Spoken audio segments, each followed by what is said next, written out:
Thank you so much for joining us. We are starting our second day of the meeting. Since morning, our women and people here have been working on the SWOT analysis for the women political participation and implementation of 35%. Groups are going to present, and Maulana Atong is going to be moderating this session. Thank you so much for your support and resilience since morning. Atong, you're welcome.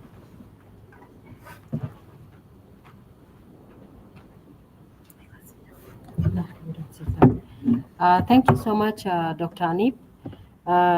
Again, thank you so much to Aisha and the Women Intellectual Forum for giving us this opportunity to be able to work on the issues of the 35%.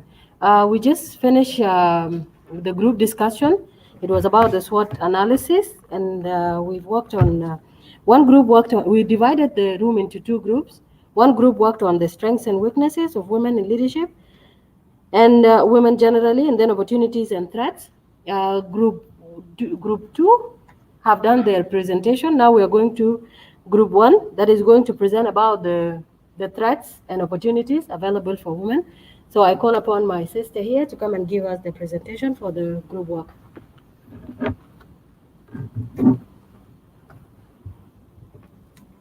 Good afternoon once again. These are the points of view we came up with as group one concerning the threats and opportunities that women have. Our first point of view, we are having lack of political will. Put this one here. It's okay. Oh. It's okay. It's okay. Yes, okay. Yeah. Our first point of view was lack of political will or vision. In this way, most women are not aware, although there are women who don't have the will into politics, and there are some women who don't have the visions on how politics is running. The second point of view, under threats, we have religious influence or pressure. In this way, we have in so different religions in the way that some religions they don't allow women to have access to leadership. Like, for instance, let's take the Islamic religion. They mostly consider women to be inferior, and the men are always to be what? Superior. Another point of view, we had corruption. This is the common disease worldwide, actually. Corruption is everywhere. And another point of view, we have insecurity.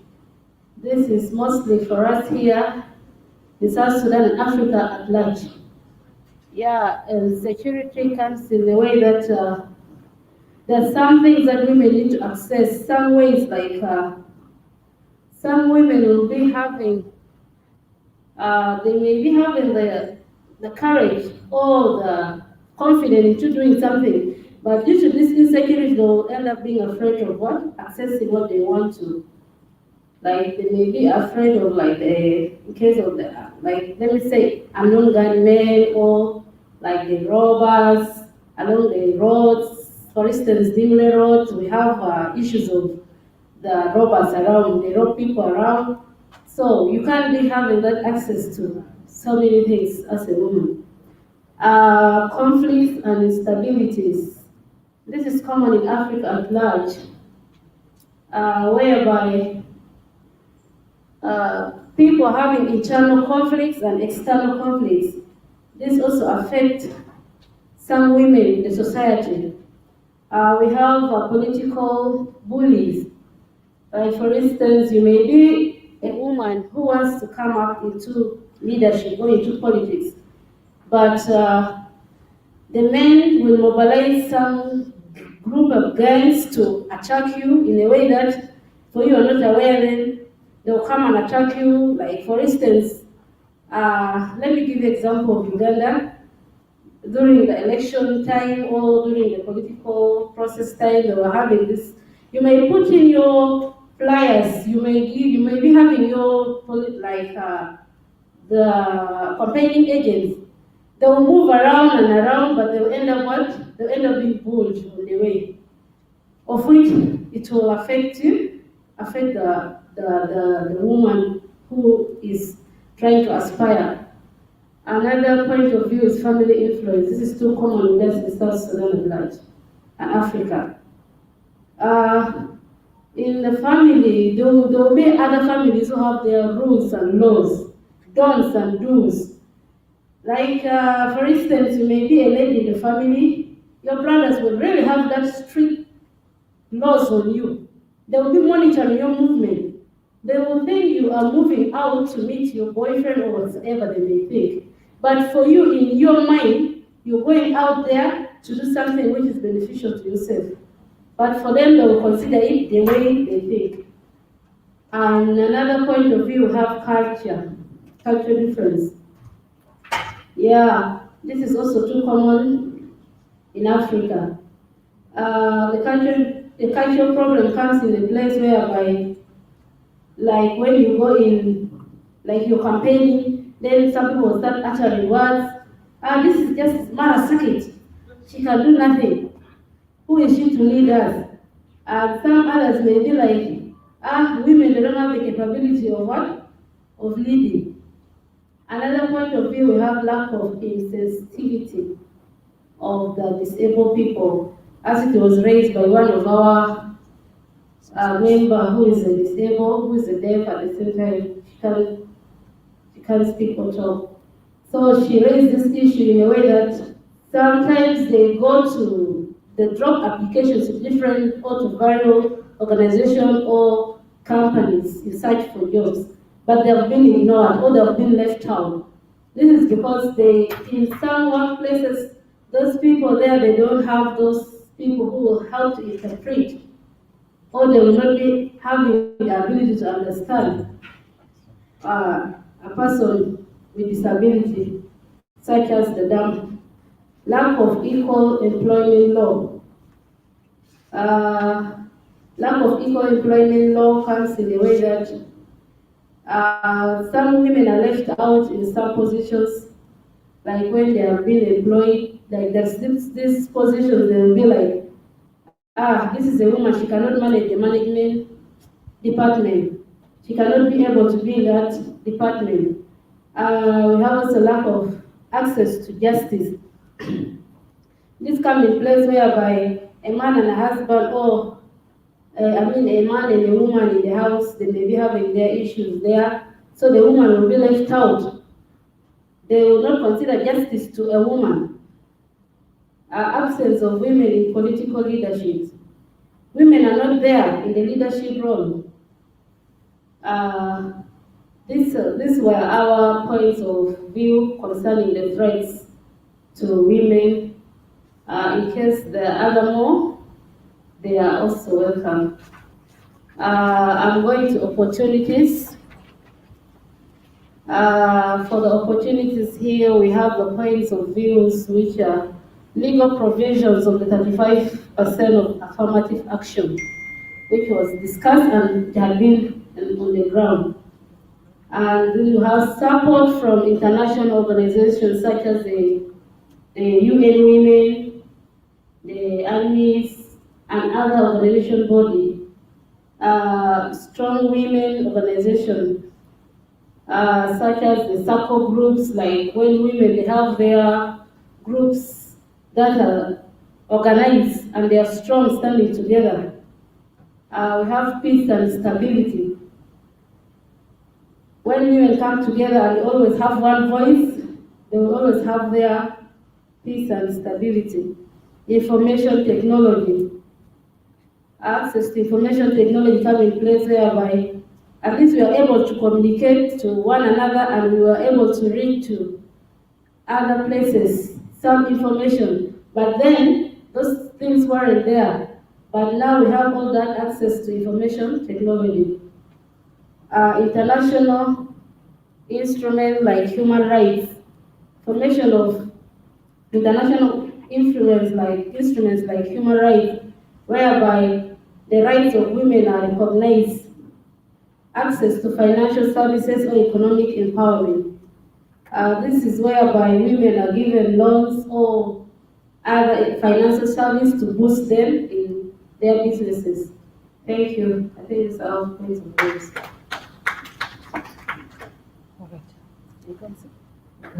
Okay, thank you so much, Group 2. Group 1, sorry. Thank you so much, Group 1, for the presentation. Well done. Now we will take members of the group. If anyone have an addition to what she have said, or maybe you need to clarify something, you are allowed to do that.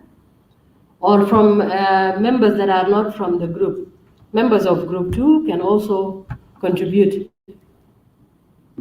Or our online participants as well, we can also pick any clarification or questions.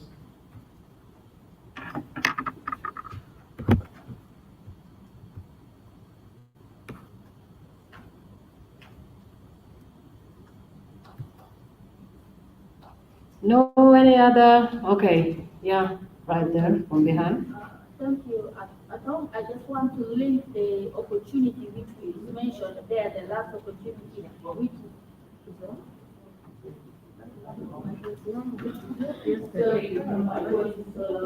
I just want to add. You can come to the podium, yeah.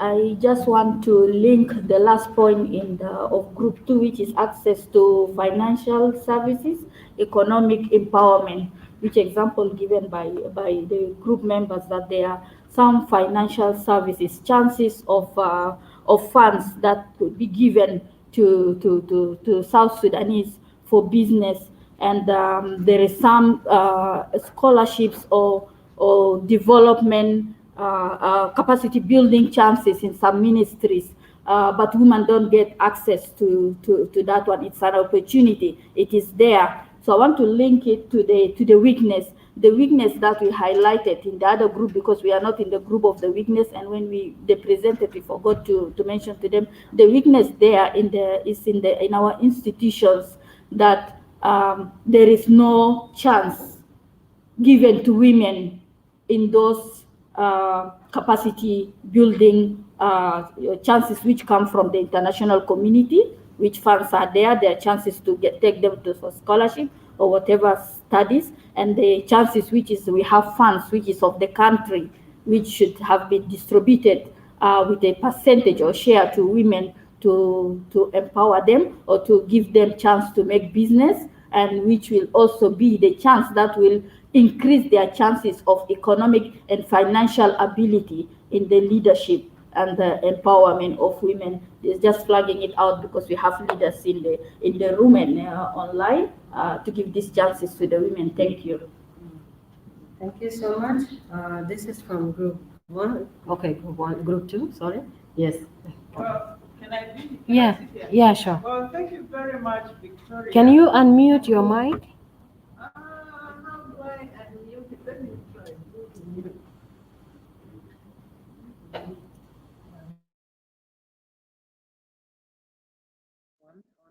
try. Okay.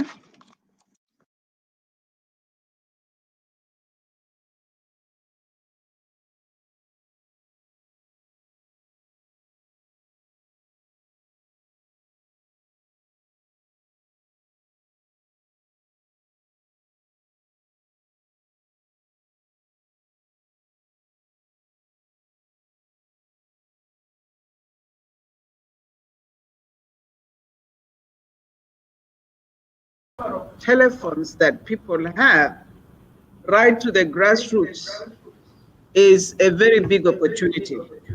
It helps to link women up, share, train, and you can do a lot of things with telephones. So I think it's something that we need to recognize so that we can plan along the line of using them as a tool for the progress of women. Yeah. The second area is a thread that I was actually looking for it. I forgot. We talked about bullying, but it appears in reports as election violence. Just to use the right word. My daughter already said, people go and remove posters, they write abusive words, but actually you can physically be attacked. And women fear that. Women fear to be, faced or confronted or beaten.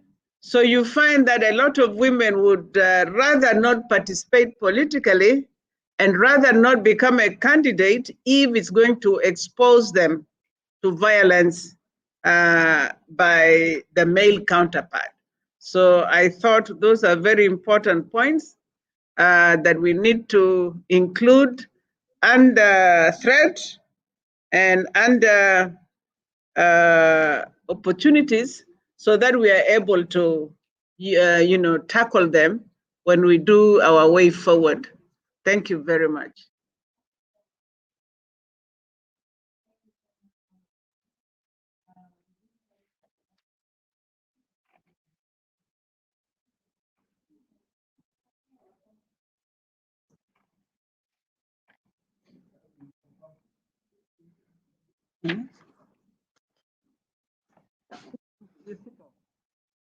Yeah, thank you. I think I would like to add the institutional harassment as a threat.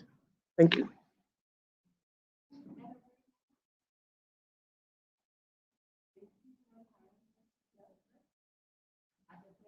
Mm-hmm.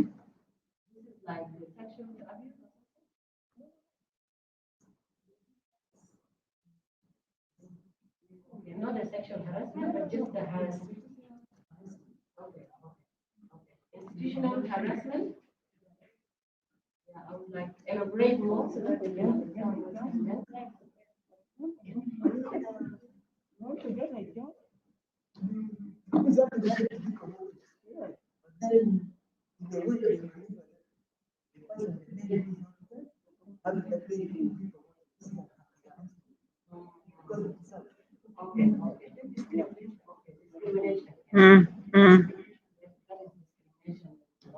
But it's not just discrimination, it's harassment. If you go to some institution, they will not even open for you the door. And they ask you a question like, what are you doing here? What do you want? Something, they look you up and down, they begin asking you that question. But a man would come, even if you're better dressed, they will just open that door and let them in.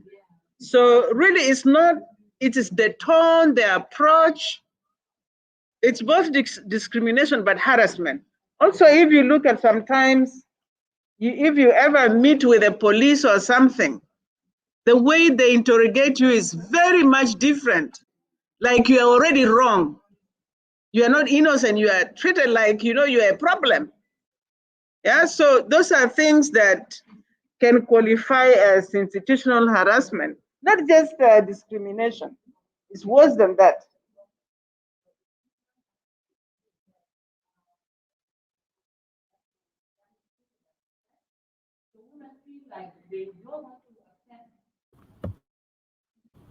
So women feel like they don't want to access certain places because they are afraid of the harassment that will take place when they go there. So okay, that's a threat. Any additional? Okay, Sister Nemo? Yeah, come to the podium.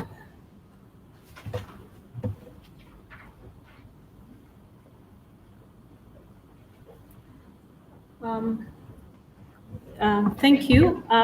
I don't know if this has been mentioned, but I just wanted maybe to emphasize on the issue of women in the online space, both as an opportunity, but also as a threat, especially now that a lot of the work, and especially for women who are going into politics or who are in politics or even in leadership, we found that there's been a lot of fake information that has been spread about women on online space. There's been a lot of cyberbullying, There's been a lot of trolling of women, and so it has. I think this has been a challenge for many of the women, because it has been difficult to debunk some of this fake information. Sort of character assassinating women. Smearing them and this type of thing. But then also, in terms of how this can be an opportunity, we saw that this platform, the South Sudan Women Intellectuals Forum, they use the online space to be able to reach out to women, to be able to create a bridge among leaders and women. So I don't know. I think it's a multi-pronged, how the online space is being used. It has been a threat, but it's also an opportunity. I don't know if it makes sense.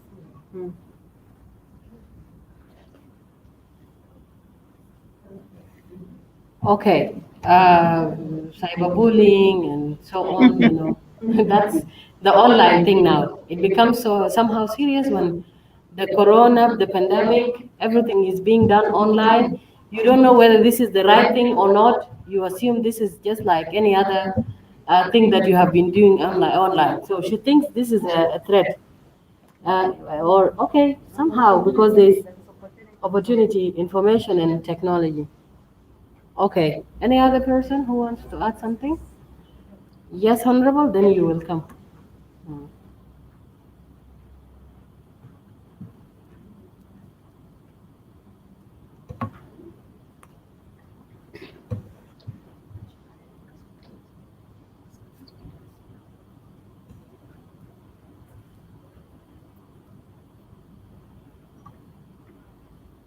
Yes, Honorable. Yeah, just come to where, Honorable Dr. Anis. She's Oh, connected. you are connected. Well, that's good.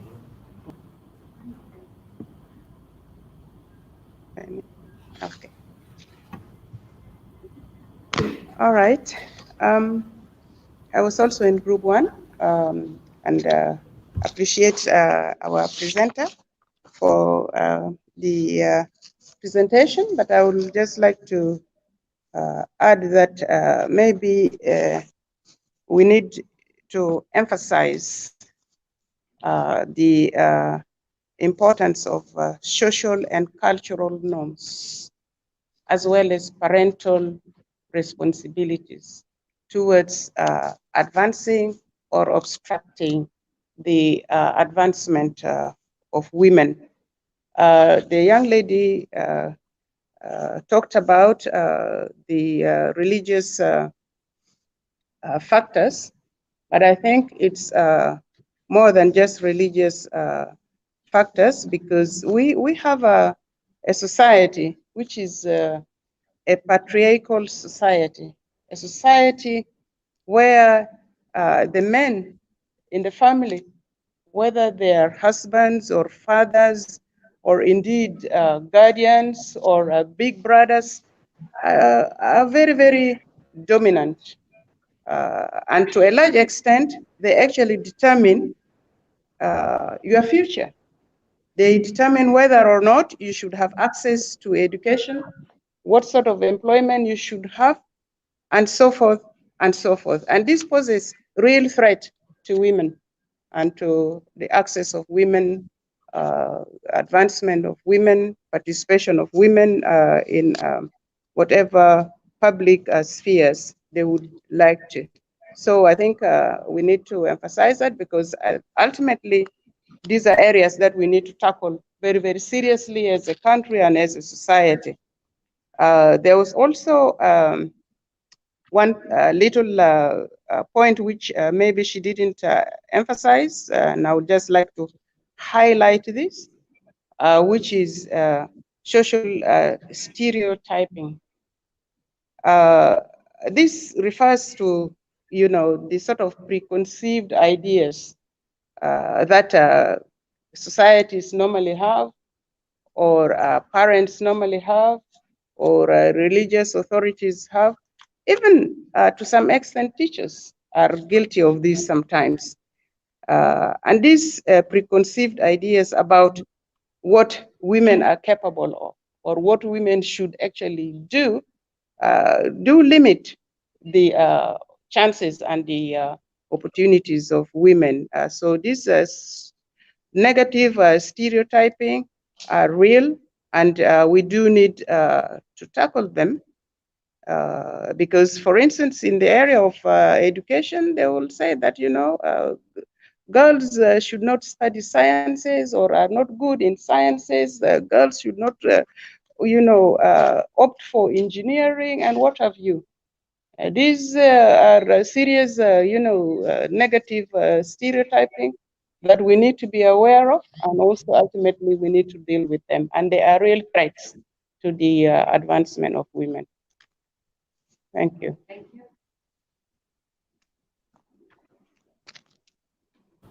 Thank you. Allow me to take one question from the online viewers.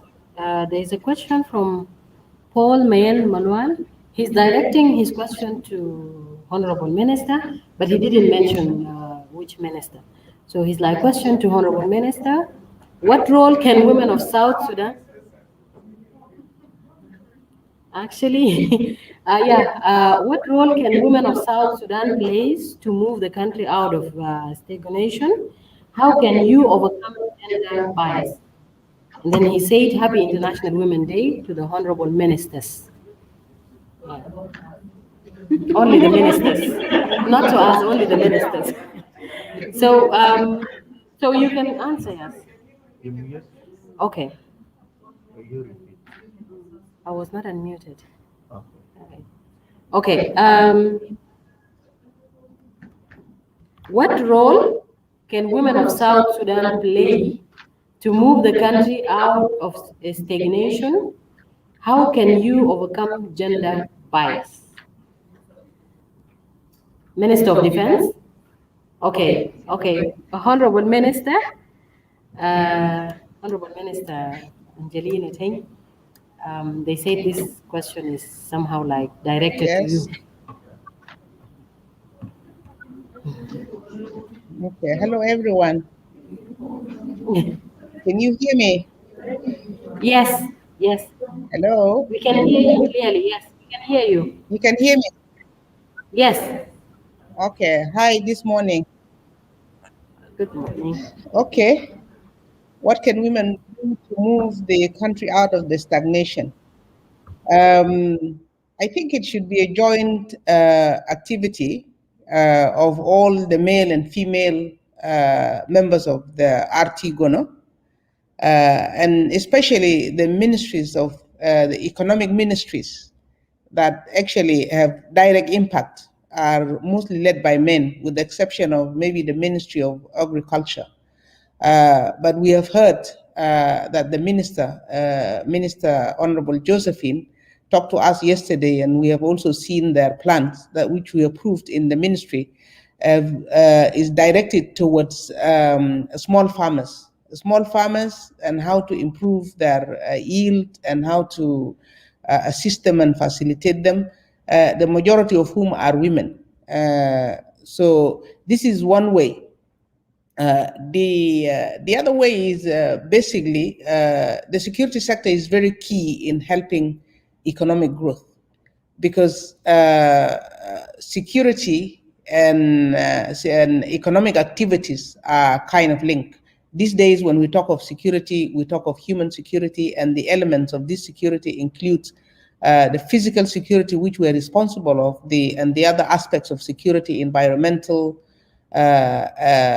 emotional, and all of those. So for us in the sector of the physical security, we have to work very hard to ensure that, let me say, speaking as a Minister of Defense and at the same time as a woman, a hat I never take off my head.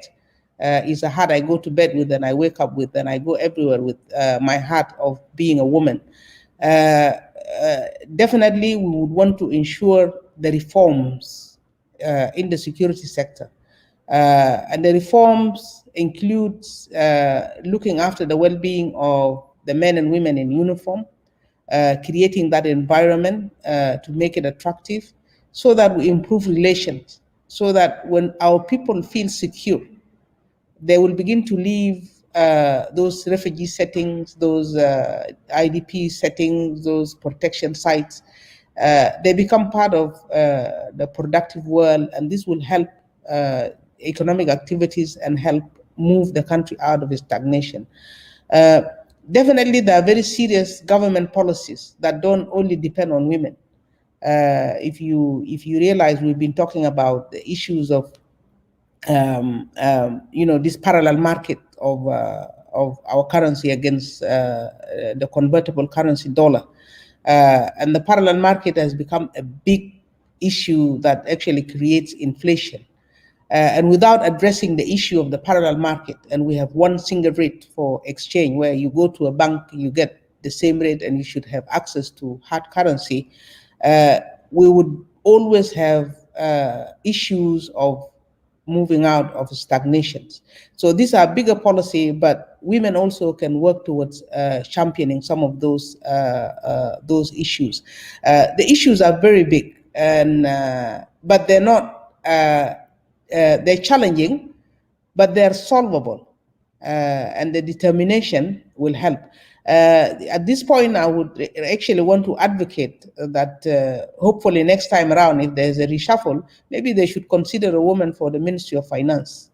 And let's see how she will manage our resources, because our other problem is prioritization of what really needs to be paid for and what can wait, and so on and so forth. So these are some of the issues, but really implementing the agreement and ensuring the security are big elements of helping us move out, because this will build the confidence also of the investor who wants to come. Diversification is another one of our resources and so on. And women are a big factor here. We want to, as we talk about challenges of women access to resources, to markets, to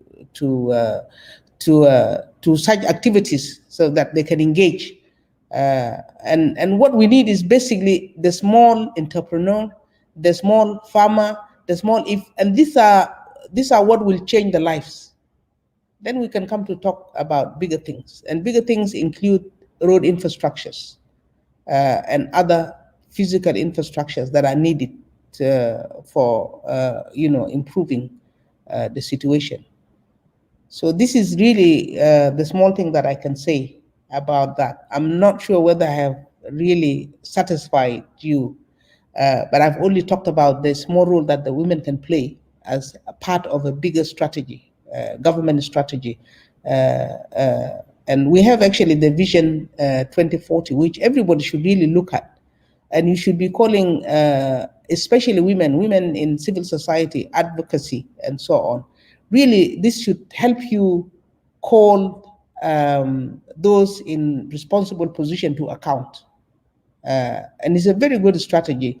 It's, and complementary with the peace agreement, we can really move out of the situation we are in if we commit ourselves and implement those. Thank you.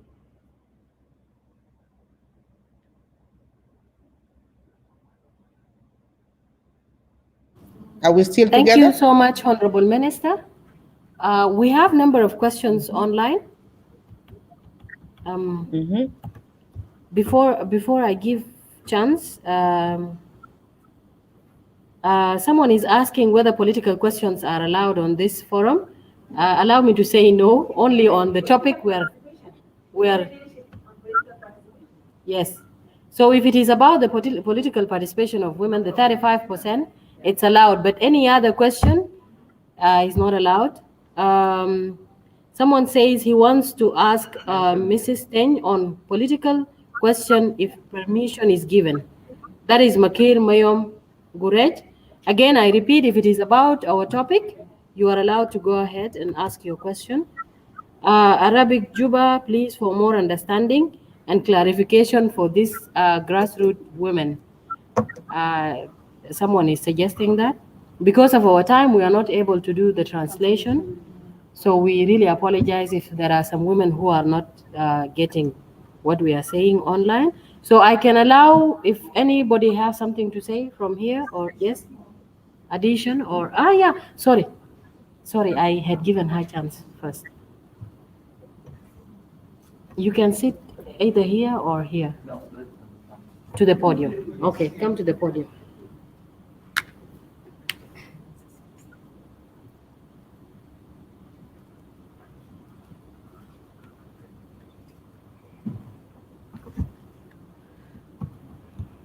Good afternoon. Thank you for the opportunity. I think I just wanted to add one thread, which is a common one here in Juba, is the transportation issue. That women are targeted if they are political or just coming from an event that she has talked there of increasing her voice. She will be, her back will be snatched, she will be pushed down from a border and all this, so that at least she will be frightened not to speak or even to participate in her own process. The other one is also for the cars, those drivers who are driving our own politicians. Sometimes they collide with other people if there is a very key meeting that this politician has to go and he has already agreed, they will sideline, they will not come. And this also will jeopardize, and it's a threat. So women should think of having their own transport, even if there is some women who are driving very well, they can drive their own sisters to make things continue. I think that this is really a threat within Juba context that we can just say, and in other states within the Republic of South Sudan. So that's all contribution that are the threat that I wanted to add. Okay, thank you. Okay. It was you, so come on. Then before I give you the chance, some people are asking online on the topic of the discussion. This is a Women Leadership Forum on political participation, and the theme is let us work together towards the implementation of the 35 women quota. Then we started from yesterday, and today we were doing the SWOT analysis. So we have divided the people in this room into two groups.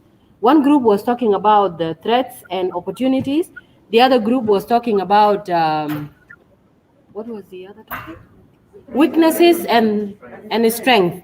So we were talking about the weaknesses and strengths, and again about the opportunities and threat for those who are asking online. Any other person with an addition? Okay, Bridget. Yes.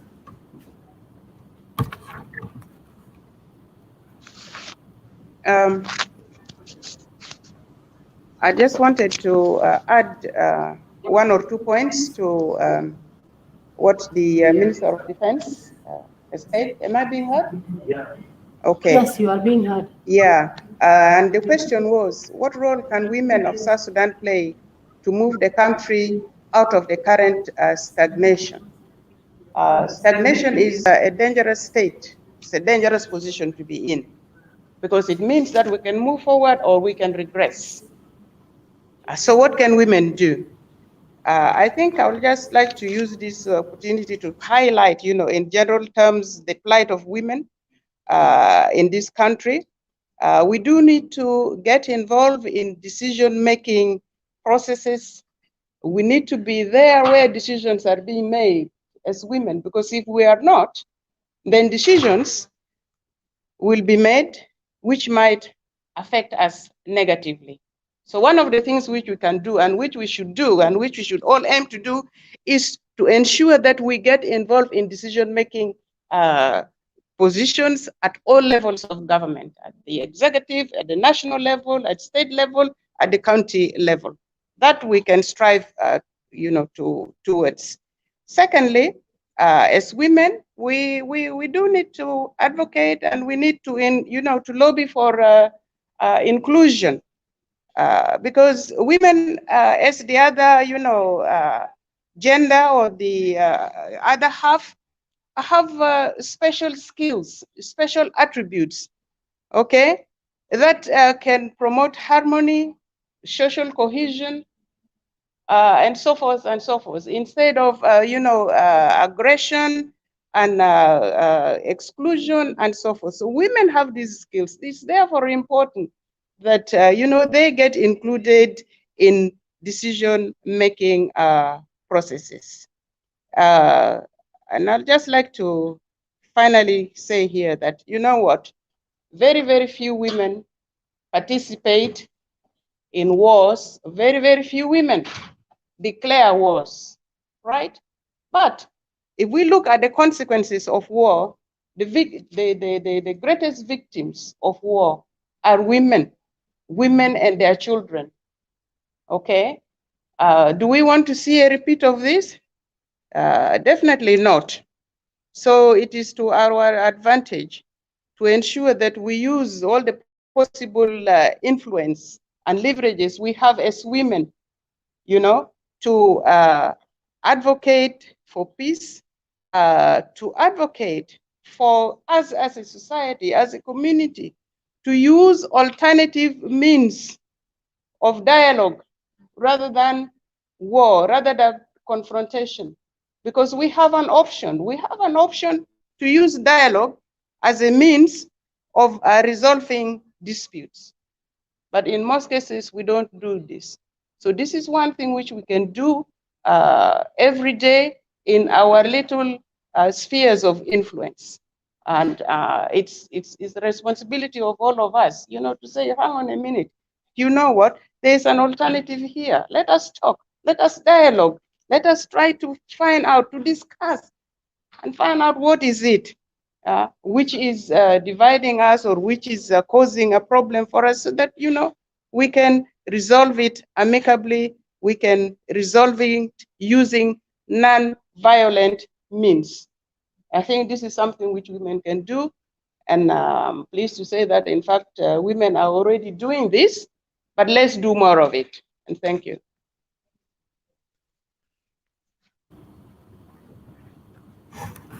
Thank you so much for the opportunity. I have just a single word on the same question. What role can women do to move South Sudan out of stagnatory, where it is? Women in this country, we have very powerful one. They have the capacity, they have the will to move this country ahead. But our counterparts sometimes water down that capacity. For example, we have Angelina, the Minister of Defense. She's a powerful lady, but she's putting effort to train the organized forces. But the counterparts who are holding finance, this country, South Sudan, we have a lot of money. I would speak in a plain language. They would have supported our minister to graduate the first bench, but now we could be training the second one. But why is it that she's unable to get that funding to graduate these people? It means somehow, somewhere, our counterpart, who are the men, are failing us when we are able to do something that could move this country ahead. By saying this, I appeal to men who are counterpart with these powerful ladies. Please, can you lobby? We have money in this country. We need you to give something so that she can be able to graduate those who are already on the training for almost a year now, or more than a year, so that we can move ahead. By this, the country would be stable. We would have national army or national organized forces. This fear we have as women concerning insecurity in this country could be lessened by now. So this is my appeal. Thank you very much. Okay, thank you so much, Bridget, and thank you also to Honorable Minister Josephine for answering this question. We also have two questions. One question is by Bill Puk Pagak, who was asking, what is the best idea? And I think this goes to Honorable Angelina, because he's talking about the uniform people here. What is the best idea and graduation on unified forces and security arrangements as the part of revitalized peace agreement for the sake of our people, in particular women? I repeat, what is the best idea and graduation on unified forces and security arrangements as the part of revitalized peace agreement for the sake of our people, in particular women? As Honorable is preparing herself to answer, there is another question, and this one I think I'll just respond to it. There it is. There it is. You can see the question. It's about women who are by culture, have no voice, and what are the best approaches to help them out from the grassroots level. We have few or even no female chiefs in this country looking at community level. Here I say women have been doing a lot of awareness to the women in grassroots, and I think we also have women chiefs. We have seen a number of them. So So there's improvement on the traditional leadership at our county levels and Boma levels and Payams. So I think I have answered that question. Some people are applauding us online. Thank you so much. We cannot mention you by names. Some people are asking whether they can ask questions, and we say yes, you are allowed to ask a question if it is on the topic. Honorable Angelina, are you ready to answer, or I can call one participant to do, and then you do your respond later? No, it's okay. Yeah, we cannot it's hear okay. you. I can. Oh, you cannot hear me. Hello, can you hear me? Can you hear me now? Because I can clearly hear you.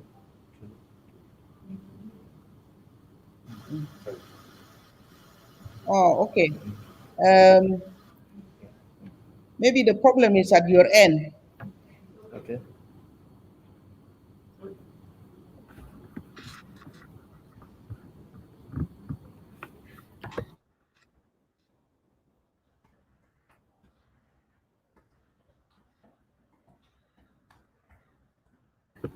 Go ahead, Honorable Angelina.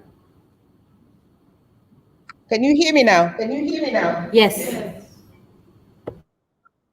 Good. Yes, the question is a very crucial question, and it's very important for anybody who's concerned about the stability of our country and concerned about the well-being of this country and have the country as heart is an important question. I can tell you that we are really, really trying. We should have graduated these forces way back, but we're faced with a lot of challenges. Actually, let me say one particular challenge. The challenge we have is the challenge of resources. We're really having issues. Whatever little resources we get are very sporadic, and they just go towards, looking for little food here and there. People in training centers are in desperate situation, whether it is feeding, food logistics, accommodations. Women are in a very desperate situation. And really, the best thing we can do is really to graduate these forces. But I'm struggling, and we are struggling. There are no resources. At times, one begins to wonder, is there political will to do this? I say, even if there's no political will, I say we can generate the political will. And I'm now talking to us as women leaders. The voice that I just heard from my sister is an important voice to say, please give money to graduate the forces. Now we're talking about the affirmative action of 35%. If we don't secure this country, there is nowhere where these women can participate politically. Your number one is security. Security is the backbone of the peace and the peace agreement, and for our participation, and for us to realize our potential, our 35% affirmative action. So I would like for you to give it equal space when you're advocating out there. Please advocate also for the transitional security arrangement. I want to tell you this. The country is in a very bad economical situation. But that doesn't mean that we cannot raise the little funds for the graduation of forces. Now, the appeal that I want you to also join me in as advocates, as women activists, is to appeal to our international partners. Our international partners are saying they do not want to support the transitional security arrangement unless they see a move on the implementation of Chapter 4, which is the economic reforms. We really need to start to advocate that if we really want this peace to go forth, we must see to it that Chapter 2 is implemented. And our international partners have a role. What we are asking is not money. We're asking logistics. If they can give us food, if they can help us transport forces from one point to the next, if they can commit for deployment and so on. We're getting a lot of technical support, but we need logistical support. And if they also have at heart the implementation of this agreement, they should really rethink their strategies. We understand that COVID-19 has left the world in a very bad spot by way of resources. But if you want to prioritize peace, you must prioritize the transitional security arrangement and the graduation of the unified forces. I'm saying this because we really need it. And I'm talking here now, I'm in Bilfam as we speak. Without this graduation, we cannot move an inch. We cannot move an inch. All the issues that you discussed, you just heard now, one of the threats that was just identified is that women being targeted by elements trying to silence them and so on. You cannot have that political space and that civic space to express your views unless your security sector is in good shape. And your security sector understands their role and the role of political leaders and the importance of the voices of the citizen. So I want you to join me in this advocacy. Thank you.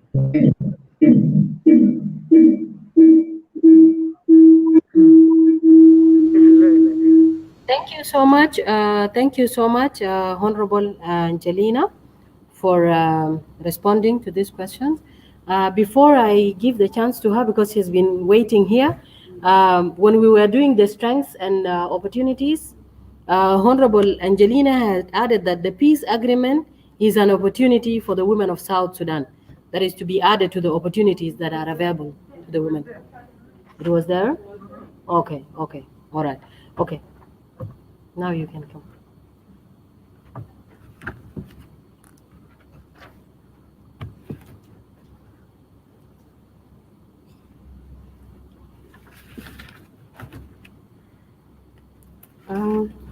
I've just realized that there are 3 points that we need to add. In the thread, the most important thing is actually sexual harassment. Sexual harassment, people normally wants to deal with it as a harassment. It's not just a normal harassment. It has to be called by its name. It's called sexual harassment.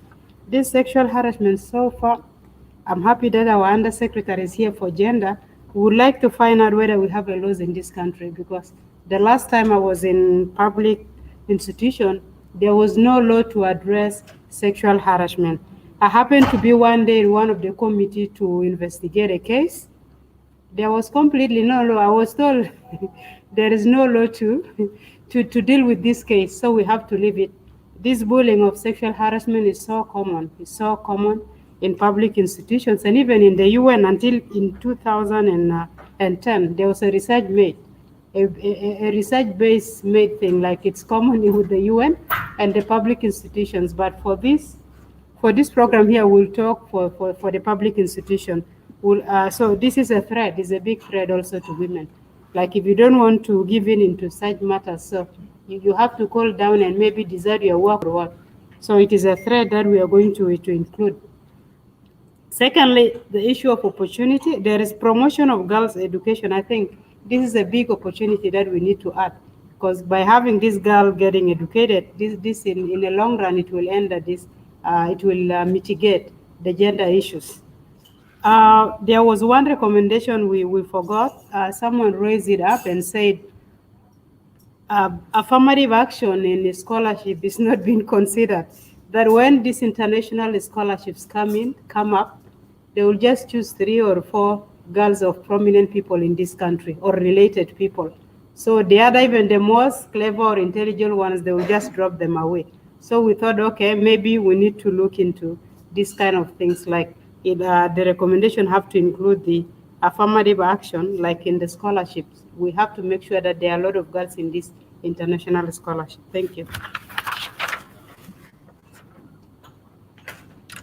Okay, thank you so much. And I would just want to remind us that it is not supposed to be reflected as even 35%, because the agreements say at least.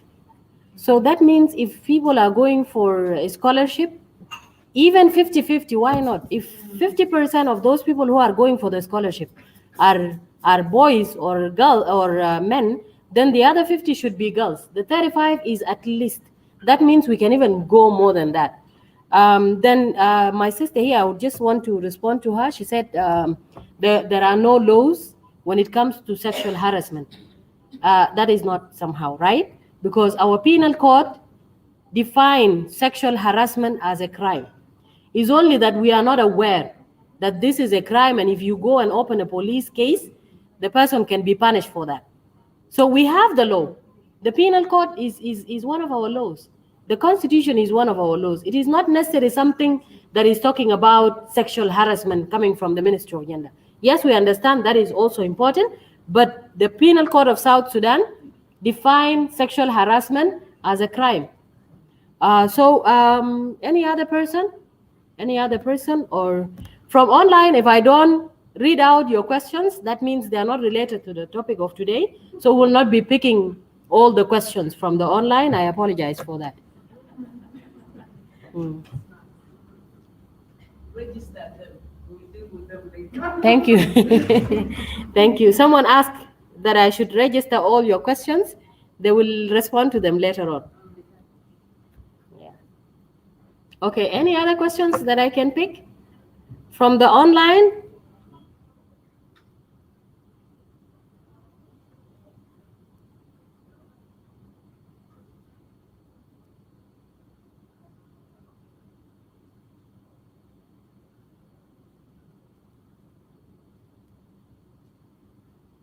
Okay.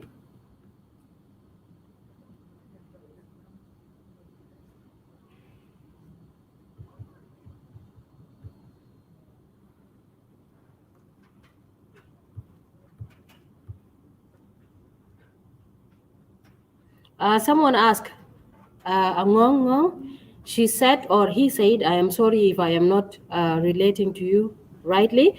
What will you tell those who are against women rights in our country?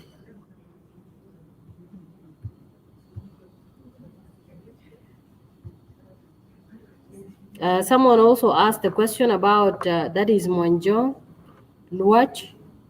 He said, since your women are striving for their rights and consideration, are they also willing to follow their respected cultures and divine instruction? Okay, I think there is no question as for now that is related so much to our topic. So I'm not picking from the online. Can we add anything else, addition or comments?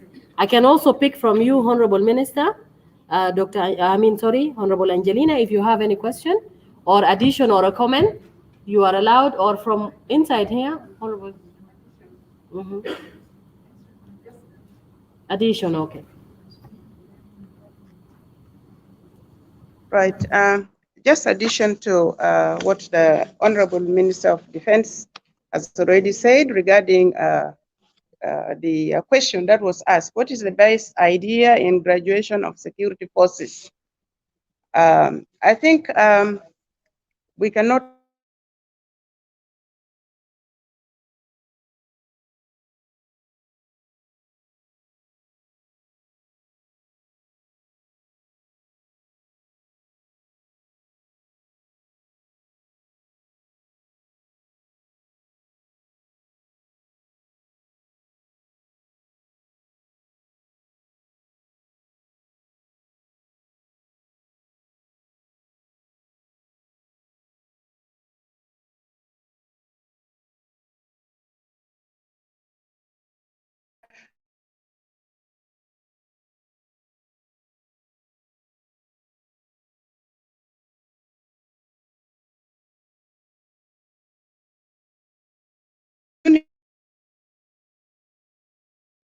because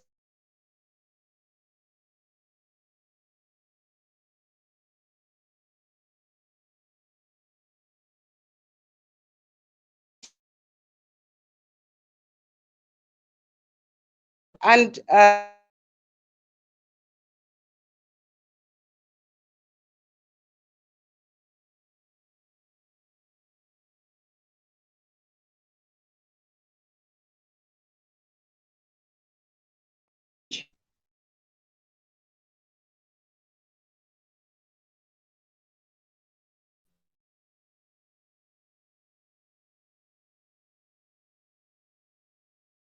just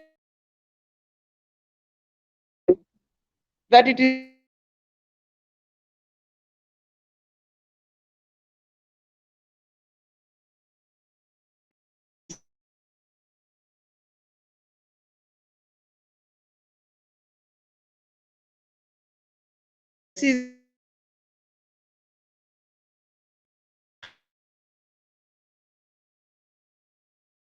what sort of a country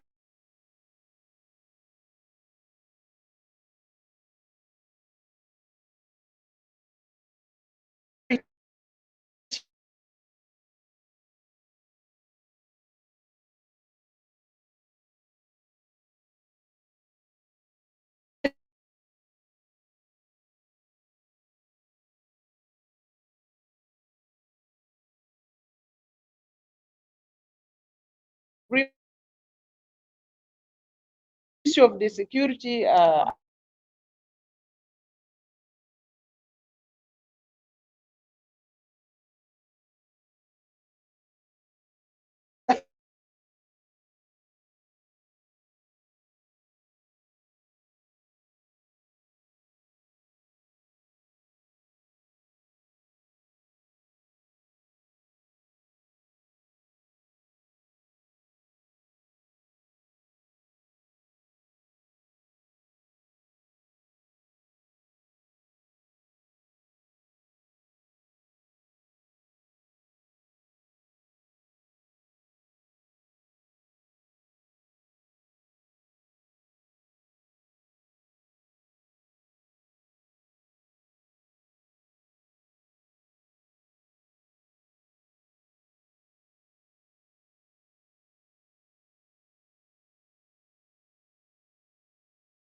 Okay, Honorable Josephine, they are asking that you should come to the podium because you were not heard online, and they feel like they want to hear you. Aisha. You can repeat a little bit. Just a summary. You will not repeat everything that you said, No, but just a summary.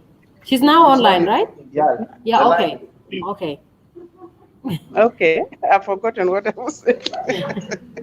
All right, what I just wanted to say was to add to what the Honorable Minister of Defense has said. She emphasized the issue of the lack of funding, the dire economic situation in which this country is in, and I agree with her on that. But I also feel that it is important for us also to look at the issue of unity of purpose. As a country, as the parties to the agreement, do we have a unity of purpose? Are we focusing on nation building or not? Because my feeling is that at the moment, we are not focusing on nation building. And as parties to the agreement, we need to focus on nation building. We need to have a vision, clear vision of what sort of a country, we would like to have in the near future. What sort of a country we would like to live for our children and our grandchildren. Let us not at this moment in time focus so much on partisan politics. This is what I was saying. IT Gonu, RT Gonu, or SPLMIO, or SOA. Let us not focus on this. These are important and they constitute the agreement for us. But at this moment, let us focus on implementing the agreement, the security arrangement, economic reforms, and all the other things we are prescribed to do collectively. Let us focus on this. And the time, as I said, the time for elections will come. It's not now. So why are we being partisan in our action, in our activities? Because this lack of political will may be, motivated by partisan politics, lack of, availing funding or, financing the security arrangement. Maybe, I'm not saying it is, but it may be, related to partisan, sentiments. So my appeal to the parties to the, agreement is really at this moment in time, let us put partisan politics aside. Let us focus on implementing the agreement as it is. Let us focus on implementing the security arrangement. Let us focus on implementing the economic reforms, because at the end of the day, I know that there are parties, there are partners who are willing, for instance, to come and invest in agriculture, right? There are people and countries who are ready to come support our education sector, health sector, infrastructure development, and so forth and so forth. And what is stopping them? Why are they holding back? One of the main reasons which they always come up with is, the lack of security. Investors are not, charity workers. They are people who want to invest in the economy, in the agriculture, but at the end of the day, they also want to make profit out of their investment. So unless the security situation is right, unless we create enabling environment for investors to come and invest in our country, we are not going to have investment in our country. And therefore, that of course will also, in the end, contribute to, this same cycle of violence, cycle of poverty, and so forth and so forth. So that was an addition that I wanted that the Honorable Minister. Okay, thank you. Okay, thank you so much. Allow me to welcome our dear Undersecretary of Ministry of Gender, Honorable Esther Kiri, who just joined us. We were doing the SWOT analysis, and we worked on we divided the room into two groups. We worked on the strengths and weaknesses of women in political participation in women life generally, and then we also spoke about opportunities and threat.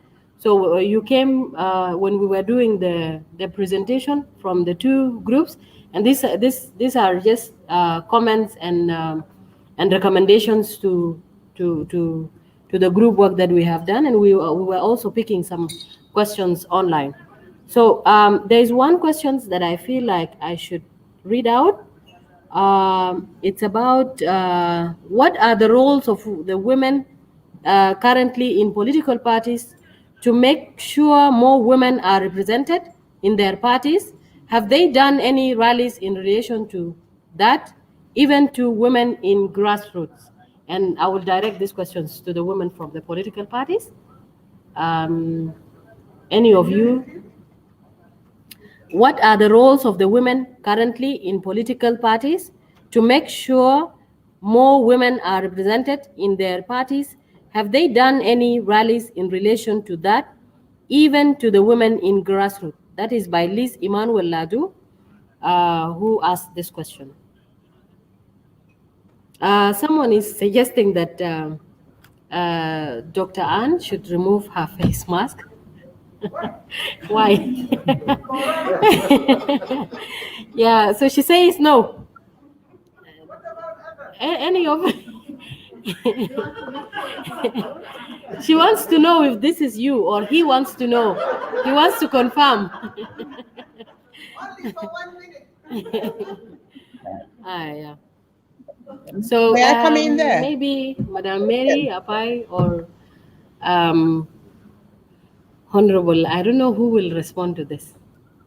May I? Can you hear me? The women from the political party. Can you hear me?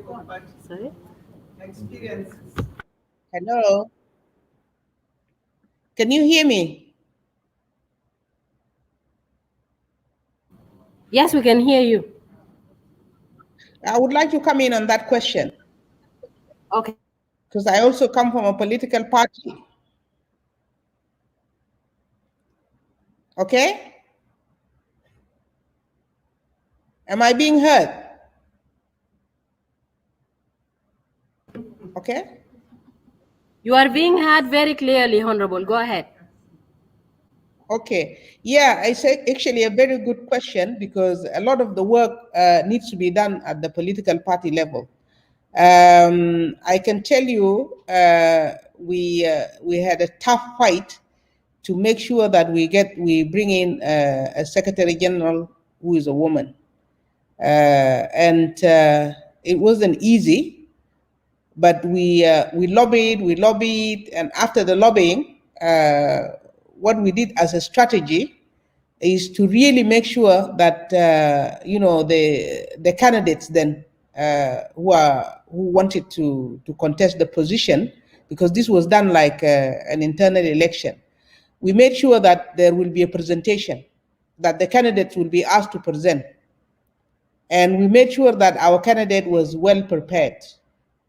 I was accused of having rigged the election because I decided to speak first and make my appeal and so on. But when our candidate presented her presentation, even those men who were contesting with her, they just simply declined and said, well, she's the right person for the job. We also raised the bar in our party to 40% representation. It didn't come from the blue. We had male allies, but the women actually have been lobbying for it. And the idea is because the AU basically says 50-50. So we are saying if we push the representation of women to 40%, it means that the other 10% can actually, we can make it up, and it becomes 50-50. The other idea that we had is basically because, initially the affirmative action was 25%. But we as parties started to push it. We push it in the IO to 30%. Now, if IO pushes it to 40%, I assure you the other parties will soon follow suit, because everybody wants women to join them, because women are a big majority when it comes to voting.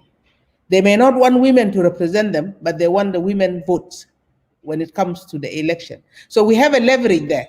Since our vote is needed, let's use that leverage. And I'm giving this tip to my sisters in the other political parties. Please push for the 40% in your party. And we use that leverage to say, okay, women are always guaranteed to come out and vote when the election comes. They want to win an election, they really must reckon with us. And we must ensure that our representation is up to the standard within the party. So we must have a strategies now within our parties, comes election, that this affirmative action must be fulfilled. I remember there was a very big challenge in our party when we were allocating seats. And we were fighting and saying, since our party is 40%, we must also put out 40%, not just 35%, and so on. So those voices are important. There's another thing that we struggle with, and I really have to highlight this here. Something came up when it came to constituency allocations. And you find constituency not only rejecting women, we have crossed that burden or that barrier, but they're now rejecting the female that they are calling unmarried women.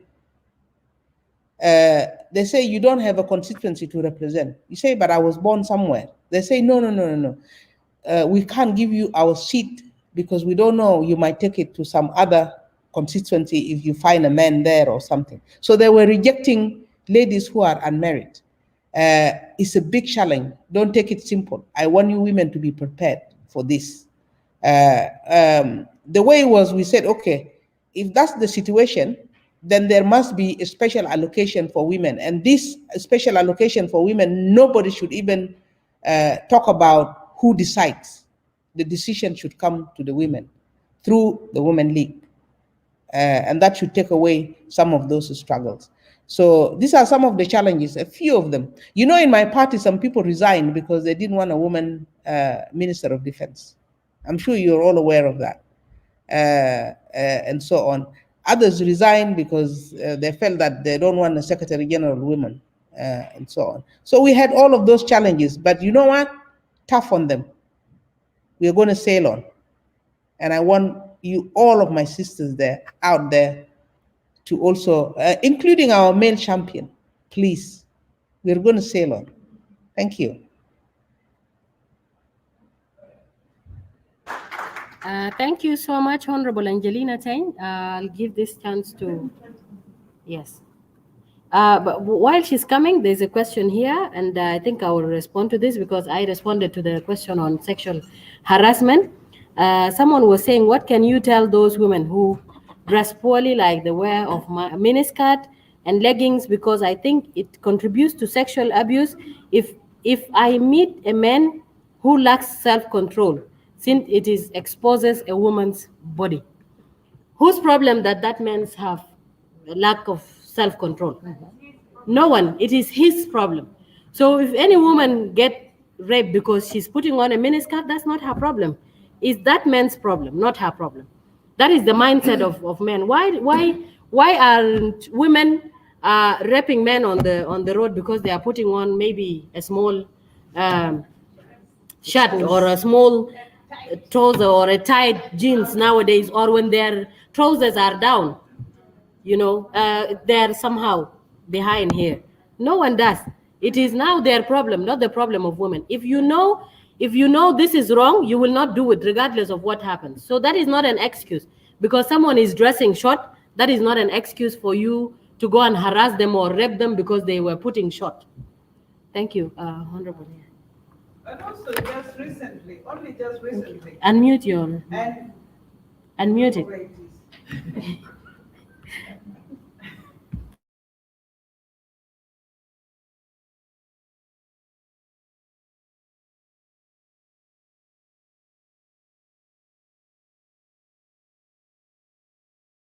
These communities is raped. So really, I just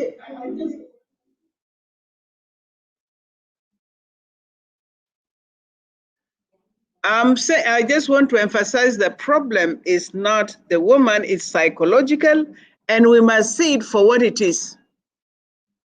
We must train our people to respect women. Sex is not like, what is it? You can't do it. It's not a matter of life and death. Why would somebody not wait until he gets a willing partner? It's not a matter of life and death, and it's not a medicine. So I think let's focus on those arguments. Thank you.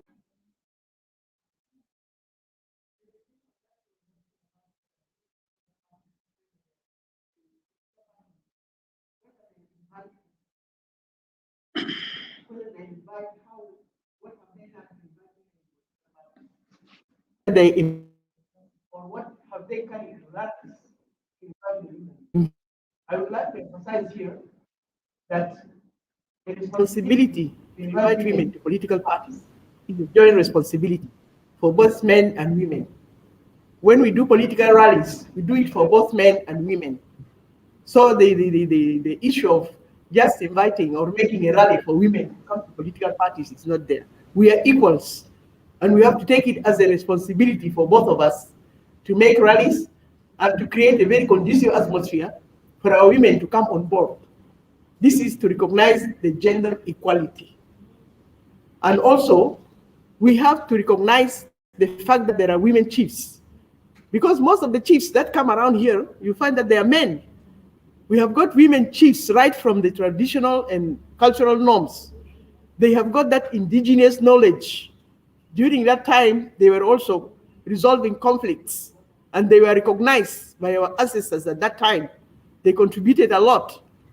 So, precisely, I would like to say that it is both the responsibility of women and men. I am the chairperson of the Sudan African National Union, SANU. And during our convention, where we went for registration, we have to elect the chairperson. Believe you me, many of them were telling me to step down. And even some men were asking others, even women, to lobby so that I step down. But I stood firm on my feet. Until at the end of the day, I became the chairperson. My sister Mary Apaya here also, she asked me, were there men who voted for you? I said, yes. The party consists of men and women. So finally, I would say, let us have this women's solidarity, because it's the only way that can make us convince men that women are vital partners, political partners. We are not there to compete or to fight. We are there to develop a democratic way of governance whereby we deliver for our citizens, not for competition.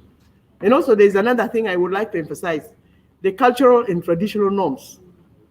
They are always negative about women issues.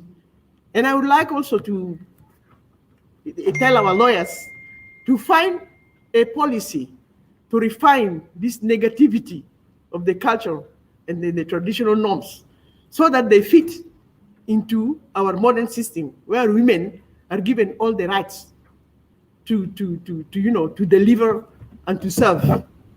This is one of the things. So my brother who has asked this question, you have to take it from the point of view that it is our joint responsibility to build the country, to develop services, and to bring peace to the country. As you can see now, our Minister of Defense is a lady. So it is a joint responsibility, and we have to do it side by side together, not women behind. Thank you.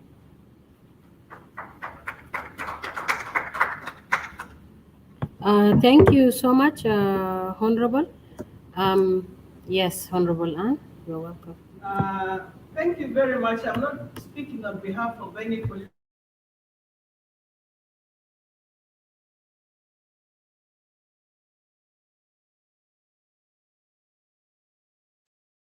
Oh, thank you. I want to contribute, not as a political party, but I want to share my experiences after I've served for many years as a party administrator. There are a couple of things that are very, very important. We all know women are the backbone of our societies, and they actually hold the party together, the society together. They do a lot of things. The same thing is true with political parties. They do a lot of things except being at the top. So these are things that we have to guard against. What are you mobilizing women to join political parties? What do they find there? Do they go there and end up making tea and being harassed and remaining down? Or is the political party set up in such a way that when you attract women, they have opportunity to climb? To me, that is very, very important. And I advise women to look out. First, not just to join a political party, but to look at that political parties to see if the women who are already there, are they playing a good role? Are they in the leadership, or are they sweeping the streets for the political parties? Are they ululating for the political parties? Are they cooking? Are they singing? Or are they in decision-making position? If you're a woman and you don't see such things happen, know that when you join this political party, you may end up sweeping. You may end up cooking rather than achieving your political career or your interest. So that is very, very important. I challenge women. I also challenge political parties. Make your political parties accessible, but also in such a way that you promote the movement of women up. And this cannot happen by word of mouth. Your political documents must actually include either a quota or statement or sentences that say women cannot be marginalized, women cannot be, but women also have an opportunity, and that women can be at the top. Your constitution and your procedures and so on should allow women to be able to access the leadership. Otherwise, in most political parties, like the one I was in, more than half of SPLM membership is women.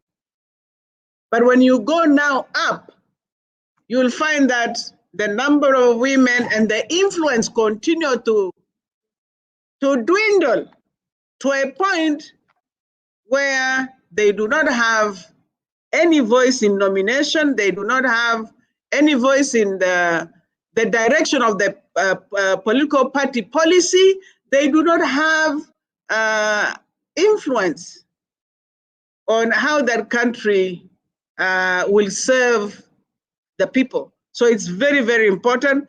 You are going to be competing, I tell you, political parties. Either you reform or we are going to tell women, watch out. Watch out, because when you go there, you'll never move forward. So it's very, very important. Women, because of your numbers, you can dictate your terms. You can dictate your terms to political parties. It's only that we have not discovered our powers. Our power is in our numbers. If you join hands together, but also power is in knowledge. If you understand and if you know how political parties should work, then you would understand what you're getting into.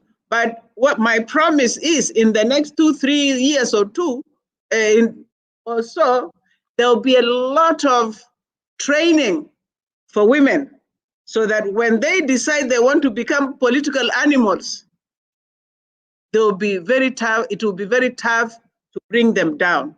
So thank you very much. And I think that question is very good, but it's both for the women and for the political party. Thank you.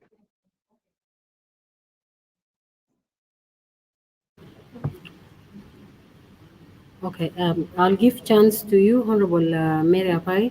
But before that, there's a question. I thought it is not important, but I have to respond to it. Shane Ruoj, I'm sorry if I'm not pronouncing your name well. Since our independence, did any minister female got raped, or we just talking about something didn't happen at all? Do we really need a minister to be raped so that she can talk about it? It's because we were talking about the sexual harassment. Someone says about the rape and how some ladies are putting on miniskirt, and the response was like, it depends on your mindset. It's not about how the lady is putting on. So this question is not fit at all. You don't have to be raped, or your sister. I'm sorry to say this. To talk about rape, you don't have to have a sister who is raped at home. Then you talk about it. The minister should not talk about it only when they are the ones who are raped. If their daughters are raped, are they not raped? Because raping is not necessary that it happens to you personally. It is somehow psychological at some points. So I think that was not a good question at all, but I had to respond to it. Yeah, Honorable Mary Apai from the SPLM party.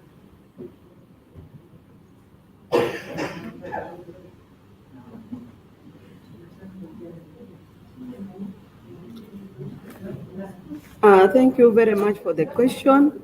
I will respond to this question on two issues or two comments. One is the issue of did the women members of political party, did they organize the women up to the grassroots level? Did they conduct rallies? I will say with the SPLM, as a party, we are organized from the grassroots up to the states. And at the national level, that's why we are there as a steering committee to conduct a conference and establish the body at the national level, because we started it at the grassroots level. We have been conducting rallies, conferences of women issues, and we had policies. We had policies which were developed by the SPLM Women League at the state level. They have the policies that guide their activities in their areas. In regards to recruitment of women to the political parties, political party is not like a market. You just get from the market, from your house, and you go and you select things there and you come back. If you have forgotten something, you also go back and get. Political party has its objectives and missions, goals, values that you need to be convinced first of those objectives, and then there you join.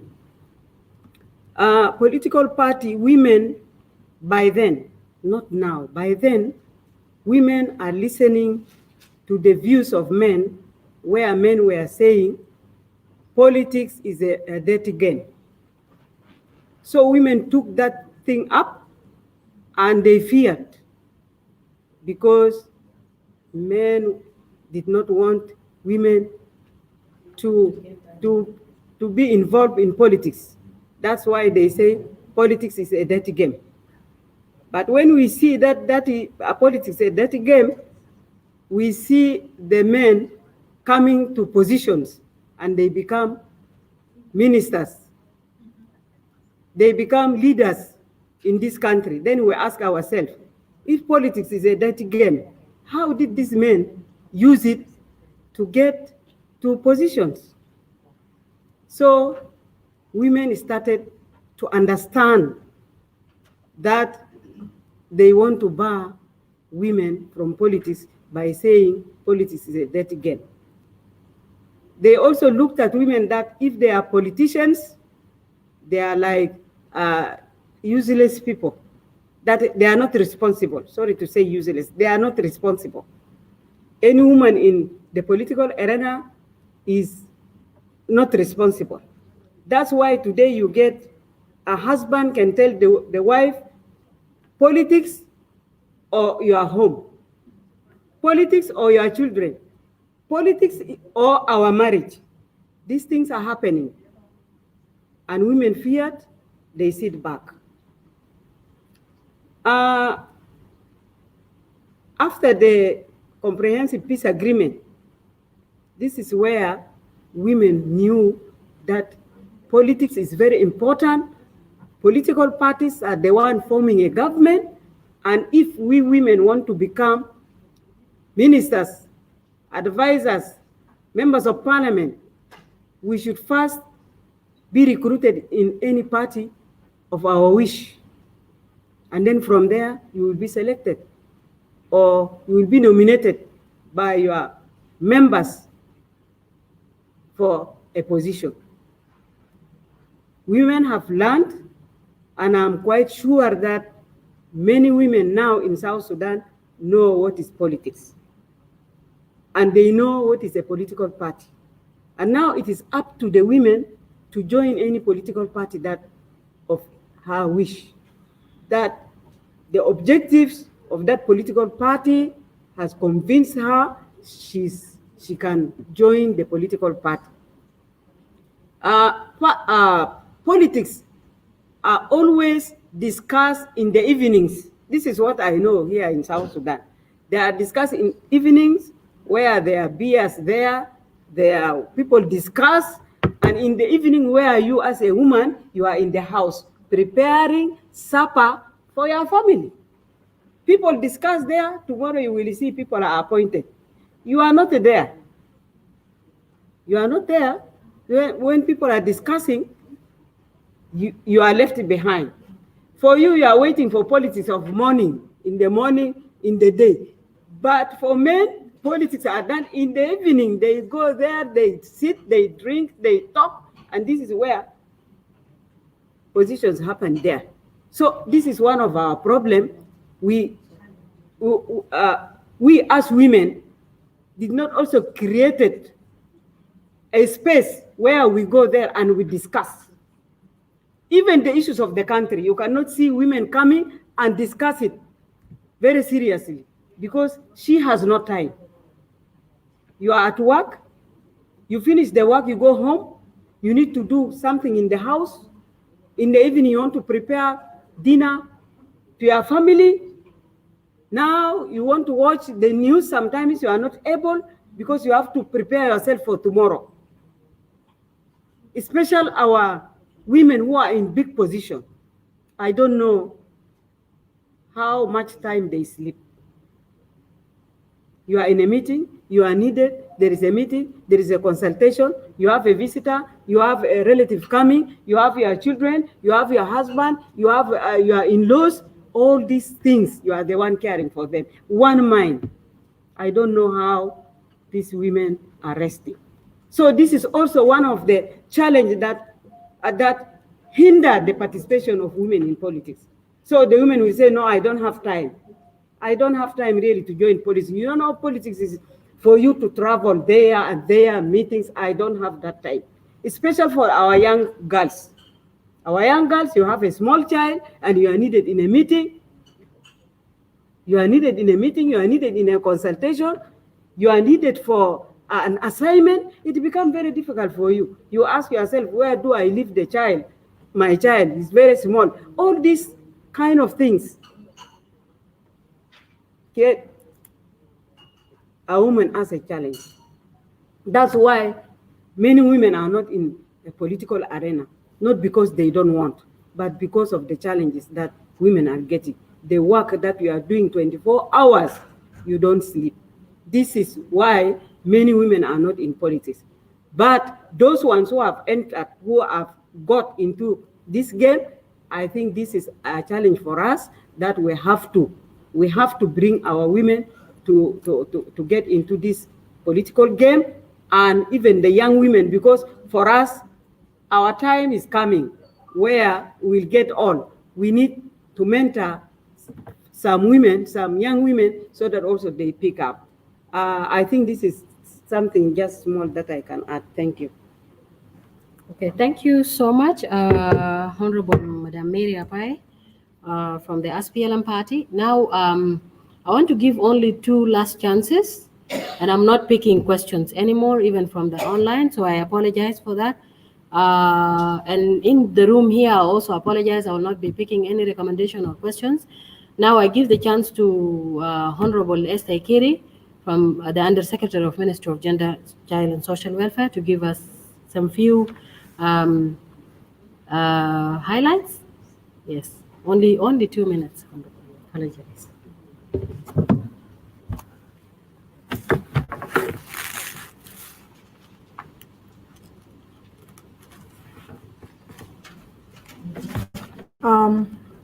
Honorable Ministers present, Honorable Dr. Anito, Comrade Mary, Teresa, Honorable Yusuf, and the rest of the distinguished women leaders present in the room, and those also online. I want to take this opportunity on behalf of the ministry. I've been out of office for the whole week, although I'm joining you here just late at this moment to share with you some experiences. But I'm also, I really want to take this opportunity to appreciate the women intellectuals and then UNMIS for holding this important leadership forum, which allows us to engage on further discussions on women's political participation. What I would like to say is that with regard to sexual harassment, we know very well that sexual harassment is an issue in South Sudan. Within our respective places of work, within our society in general, it exists in the society. If I can say something about the policy of sexual harassment, if we look into our civil service regulation, it has clearly stipulated provisions for sexual harassment to be eradicated in the place of work. And I think Atong in the beginning talked about the provisions in the penal code, which also prohibits sexual harassment. And we know very well that sexual harassment is also a form of gender-based violence. And so we came to realize that sexual harassment is also rampant in the workplaces. And in one of the initiatives we have taken as a ministry is that we have developed anti-gender-based violence bill, which we have presented to the Minister of Justice for tabling to the Council of Ministers. And if you look into the details of that bill, the scope of the bill starts from sexual harassment to domestic violence. It goes into conflict-related sexual violence. It goes into issues of inheritance and also issues of divorce, and then real GBV in detail. So we have handled that within the anti-gender-based violence bill, which we are really advocating for it to be tabled to the Council of Ministers for approval. And then it will help us within our respective institutions to continue to eradicate this vice in the society. At the same time, we are also trying to do a gap analysis, which is ongoing. I'm out of the office, engaged with different public institutions, trying to do gap analysis to establish sexual harassment in the public sector. And we are looking into different ministries, different commissions to know whether they have sexual harassment policy, if it is not there, or if it exists, so that it will also inform the reform agenda in the civil service in general. So sexual harassment has been well advocated for in the anti-gender-based violence bill. And so once it is approved, then we can use it to prohibit sexual harassment in general in South Sudan. But we can also establish from the respective institutions. Rape is an issue. Even within our cultural norms and practices, it is prohibited. So there's no justification for rape. There's no justification for rape at all. Even that question which was asked, if there's any minister being raped, is it only if a minister is being raped that it becomes an issue? It is not. Anybody who is raped is a challenge to us as South Sudan.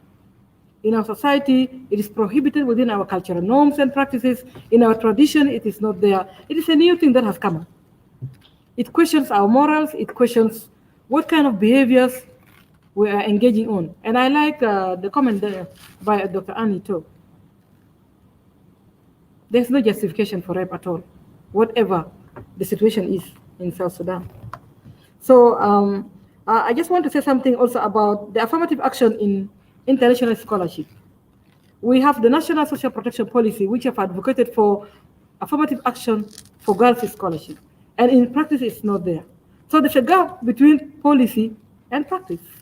So even if it is a provision in the policy framework, making it practical becomes a challenge in South Sudan. So how best can we continue to advocate for girls' scholarship at the international level?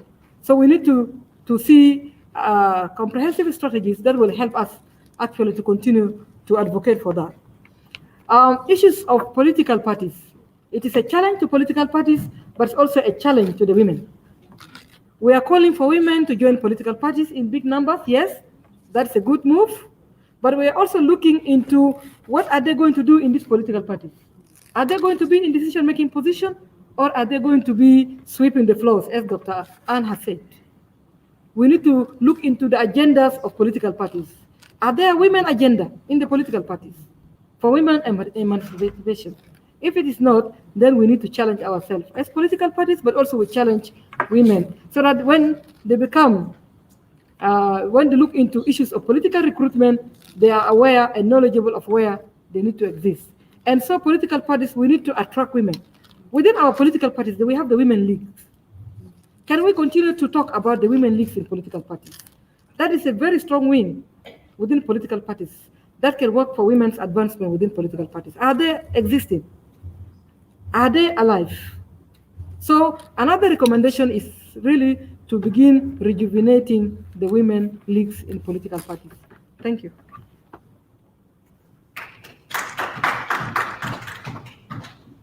All right, thank you so much. This is when it's the person in charge of something that is speaking. So I think that summarizes it all on the sexual harassment and gender-based violence. And for those of us who are not aware, now there are bills undergoing. They are in process. So soon we will have laws, so we will not have any excuses. Now we have come to the end of this session, and we will end it by the presentation about the recommendations and the outcomes of this workshop. And I'll call my sister there to come and give us the presentation. Then after this, we will now be preparing for the closing session. So we are left with almost 10 to 15 minutes to end the whole program.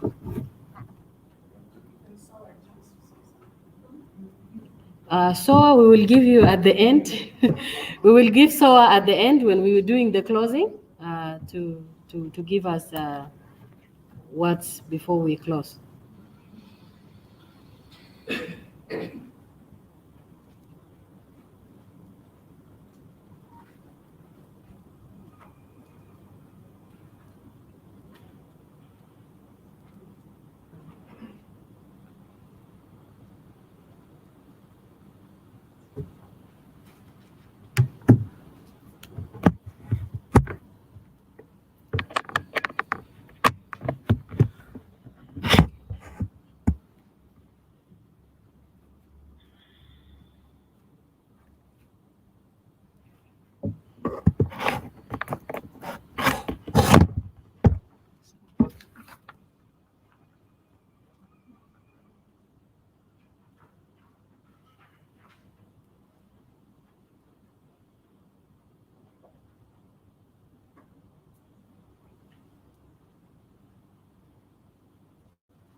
Yes.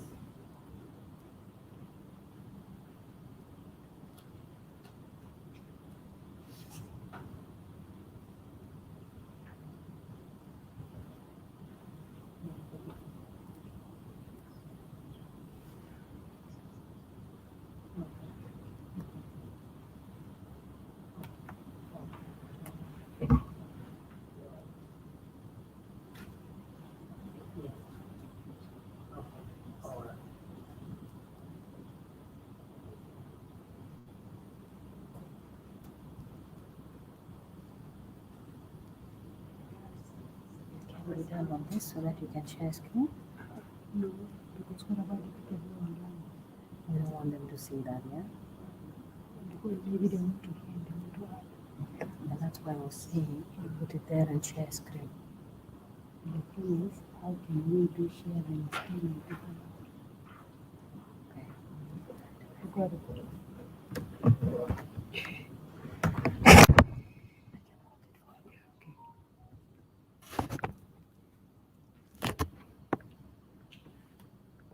Good afternoon, everyone, once more.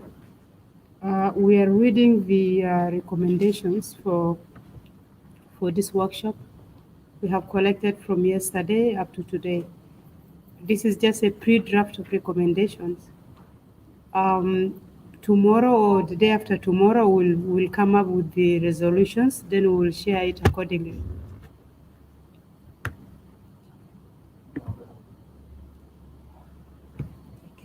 The recommendations are as follows. Number one, a holistic and unified approach is needed to ensure women of South Sudan participate in political arena at all levels of government.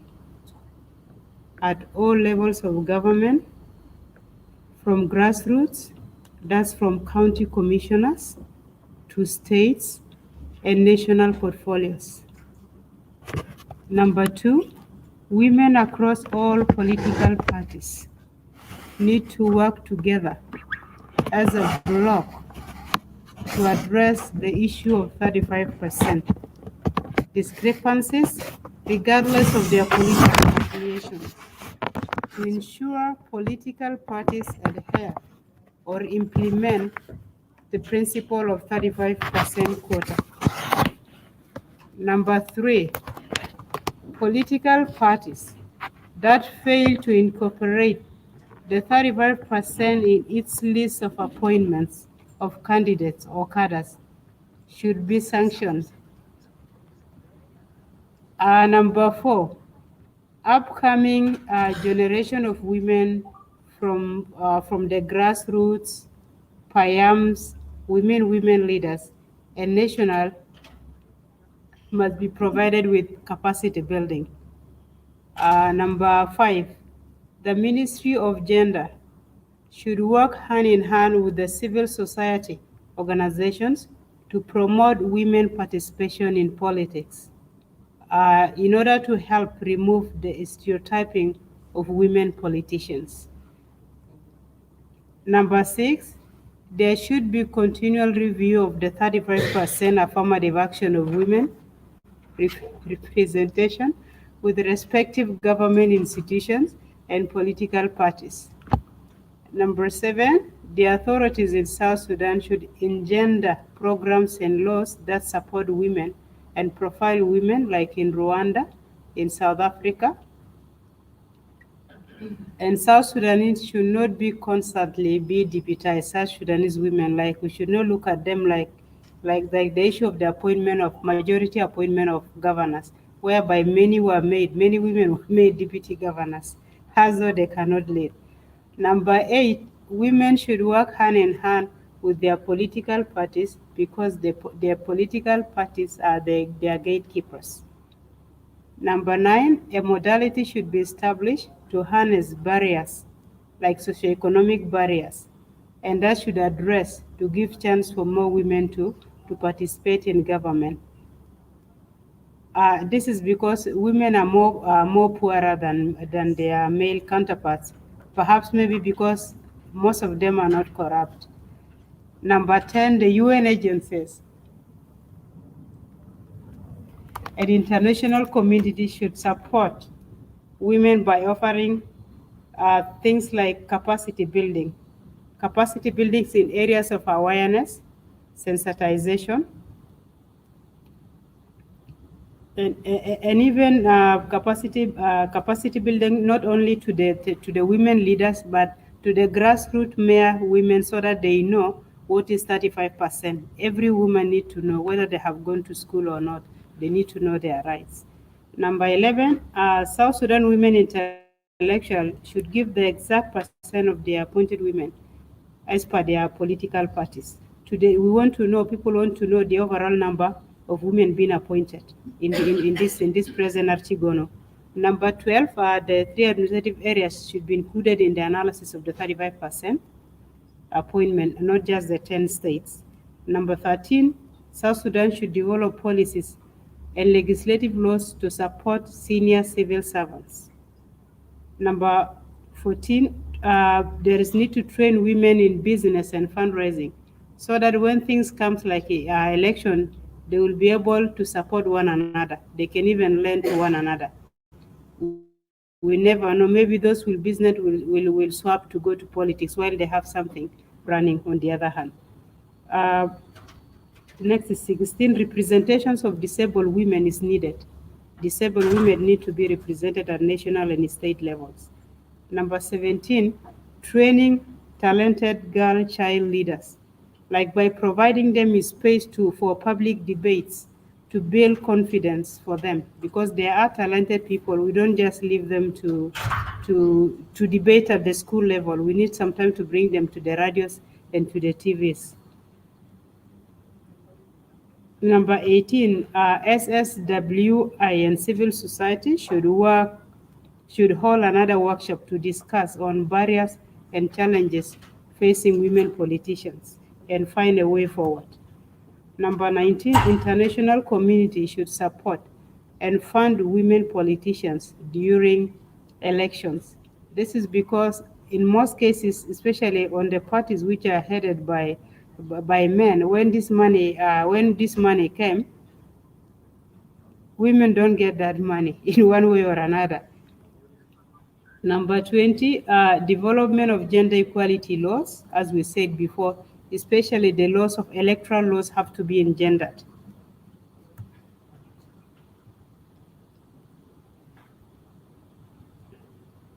These are our recommendations, as we said. These recommendations are mainly, just the pre-draft, but the final one, the reviewed one, shall be distributed later, like after 2 days, we will have them.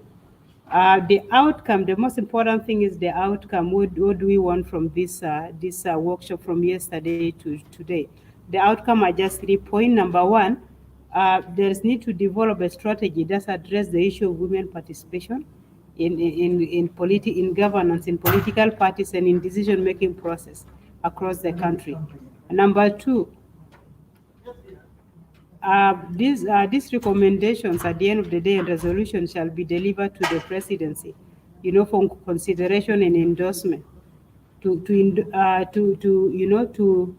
demonstrate the commitment of the appointing authority on the issue of women. The forum also expects that women that should be allocated, the 35% have to be high caliber women, not just the quantity of women. It has to be quality women. At this juncture, I would like to stop here. Otherwise, thank you so much for listening. Thank you.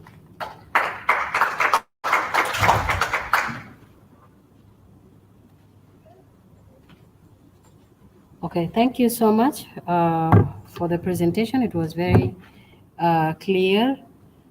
So now we are done with the presentation. I would just like to take any addition from the members, but for the political parties members and then our minister that is available here, she will be doing that as we are closing. So if there is anything from the floor, I can pick it to be added into the recommendation, but otherwise she had already mentioned that the recommendation will be worked on. So if you think this is just a small thing, then the recommendation will be worked on. But if it is a point that has to be there in the recommendation, you are allowed to give. Then I consider everything is good about the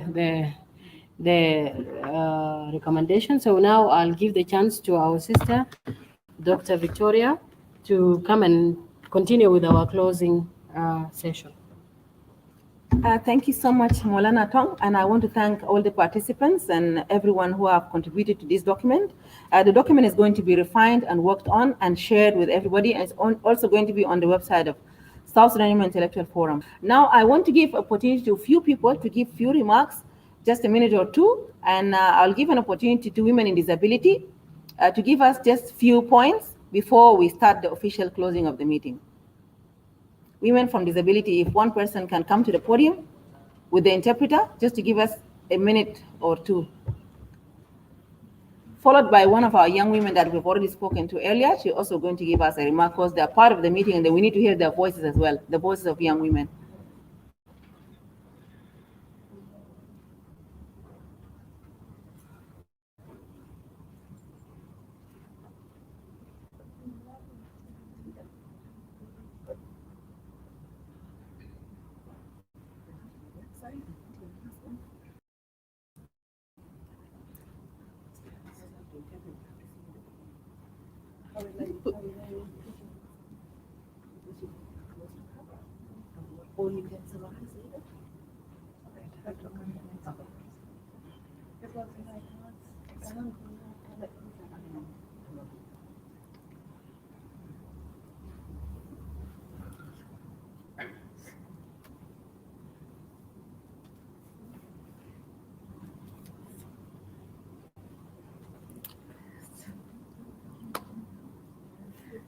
Good afternoon, everyone.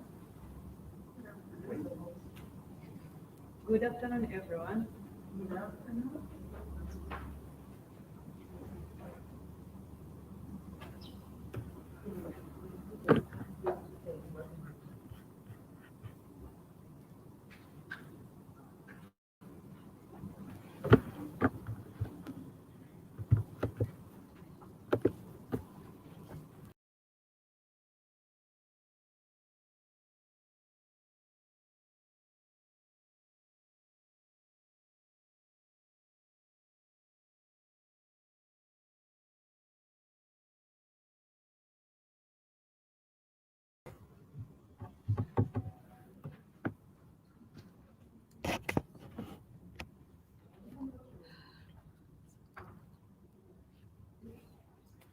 Good afternoon, everyone. in this place.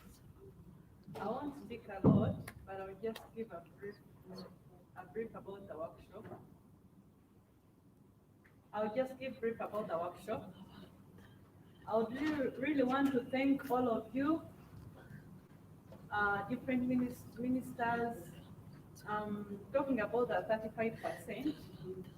I really want to thank all of you because you've really accepted us as disabled people to be part of you people. Really, it has been a long time. We've not been really added, but really, I want to thank you so much. I think you heard about the revitalization peace agreement. Either close or later summarize. I don't know. They can't hear her online. She has to be in the podium, either close or later summarize. You just move next. You just move next. It will really be hard. I don't know.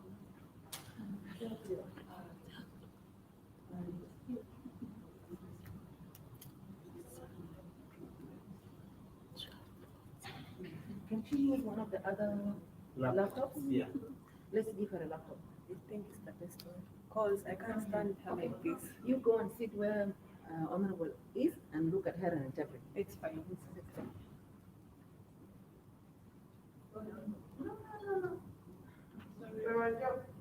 Minister of Gender for the country.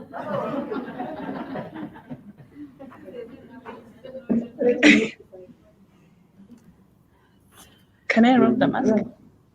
I remove the mask? Okay.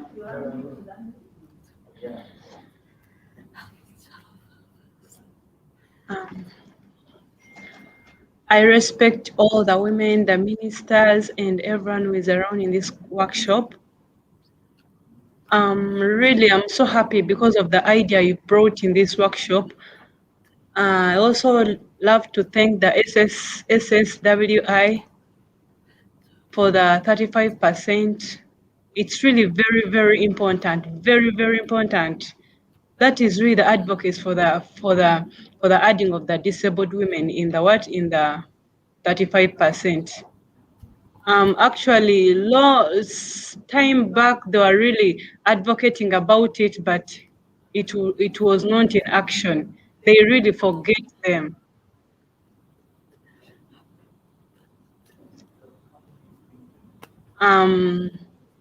Actually, even implementing them in 35%, they were not thinking about them as disabled people. Actually, in other countries, women are inclusive in their activities. Let's try to think about disabled people, and we also put them. Let's not forget them because they're also people like us. Whatever actions we implement, we should put them and be part of us. I won't speak a lot. Hope for the good future with us disabled people. Thank you so much.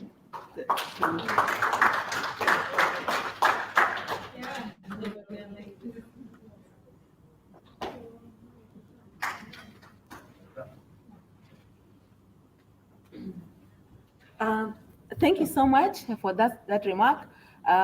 Definitely women with disability are part of us and they need to be included, and it's in our recommendation standing out very clear. And now we're going to hear from one of our young women representing her peers.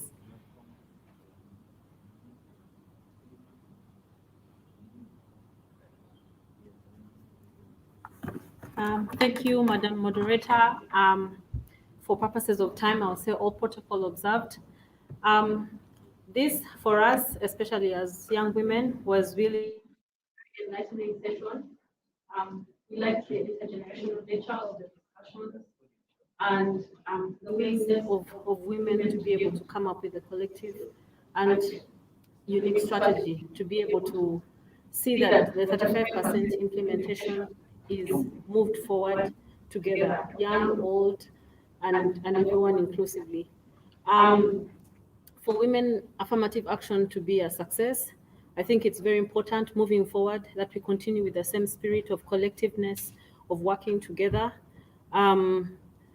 Our mothers, our elders, we know that you bring a lot of experience, but we also bring new ways of working.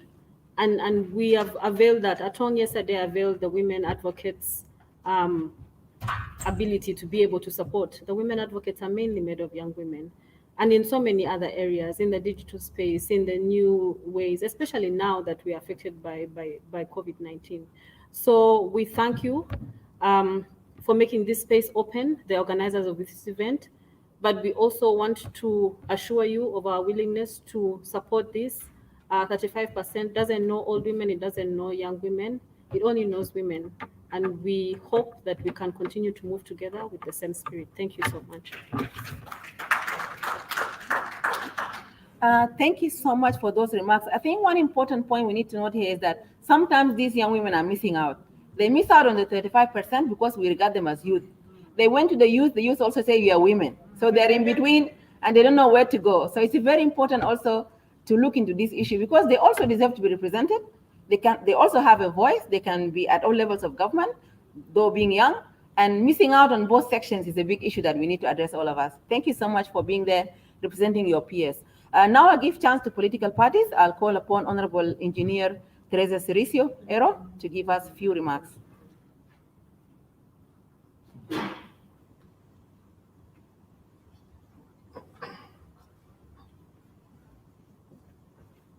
Thank you very much, Dr. Anip. I would like to congratulate all of us, especially you who organized this forum. I don't have much to say. I am emphasizing on points that have already been discussed here. That is women solidarity, solidarity, solidarity. And that women political empowerment is not only for better understanding of gender equality, but also to build confidence in women in both political and public life. And the only gateway to women qualitative leadership is through politics and women solidarity. Finally, together in solidarity, we can break all kinds of barriers negative to women. Thank you.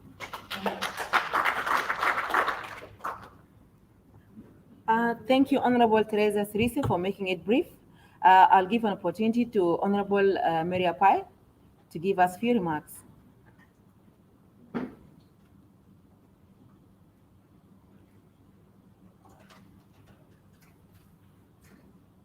Thank you very much for giving me this opportunity. First of all, I would like to appreciate the South Sudan Women Intellectual Forum for organizing this meeting in collaboration.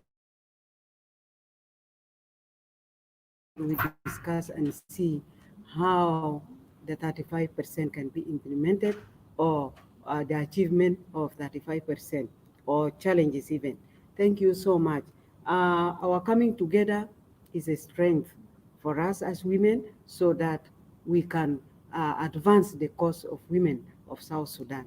We are left behind from our other sisters, but today we have opened our eyes as women of South Sudan from different institutions or different affiliations to come here and discuss. I think this should not be the first or the last.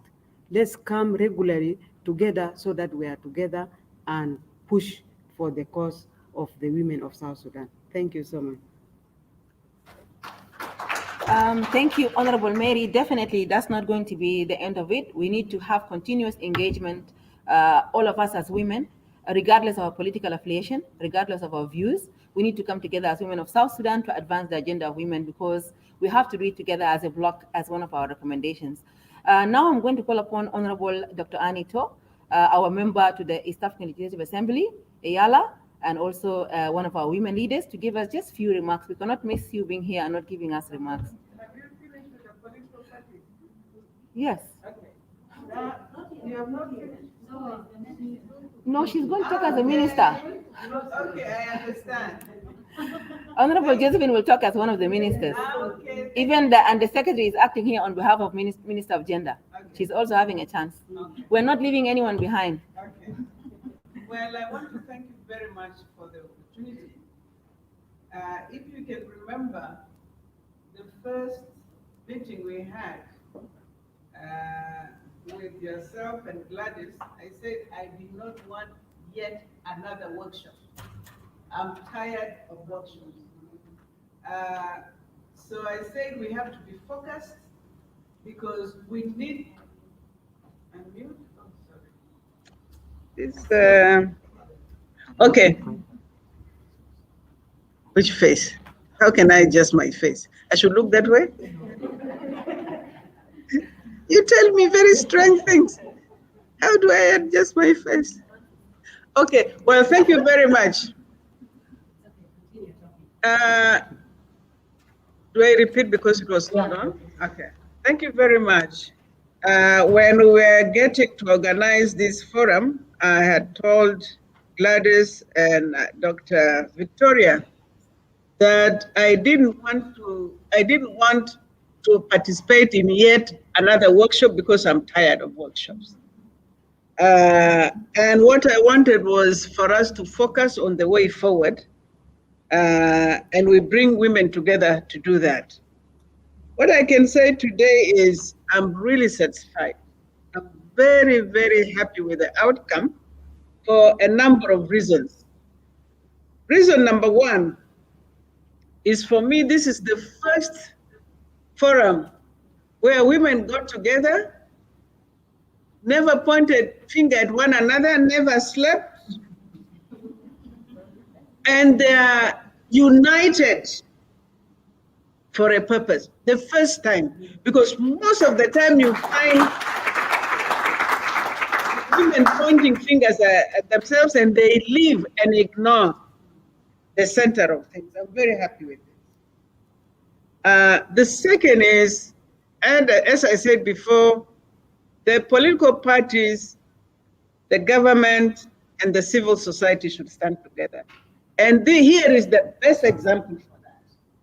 We brought together our efforts, our knowledge, our experiences, our skills, and we put it to the best use so that it benefits women.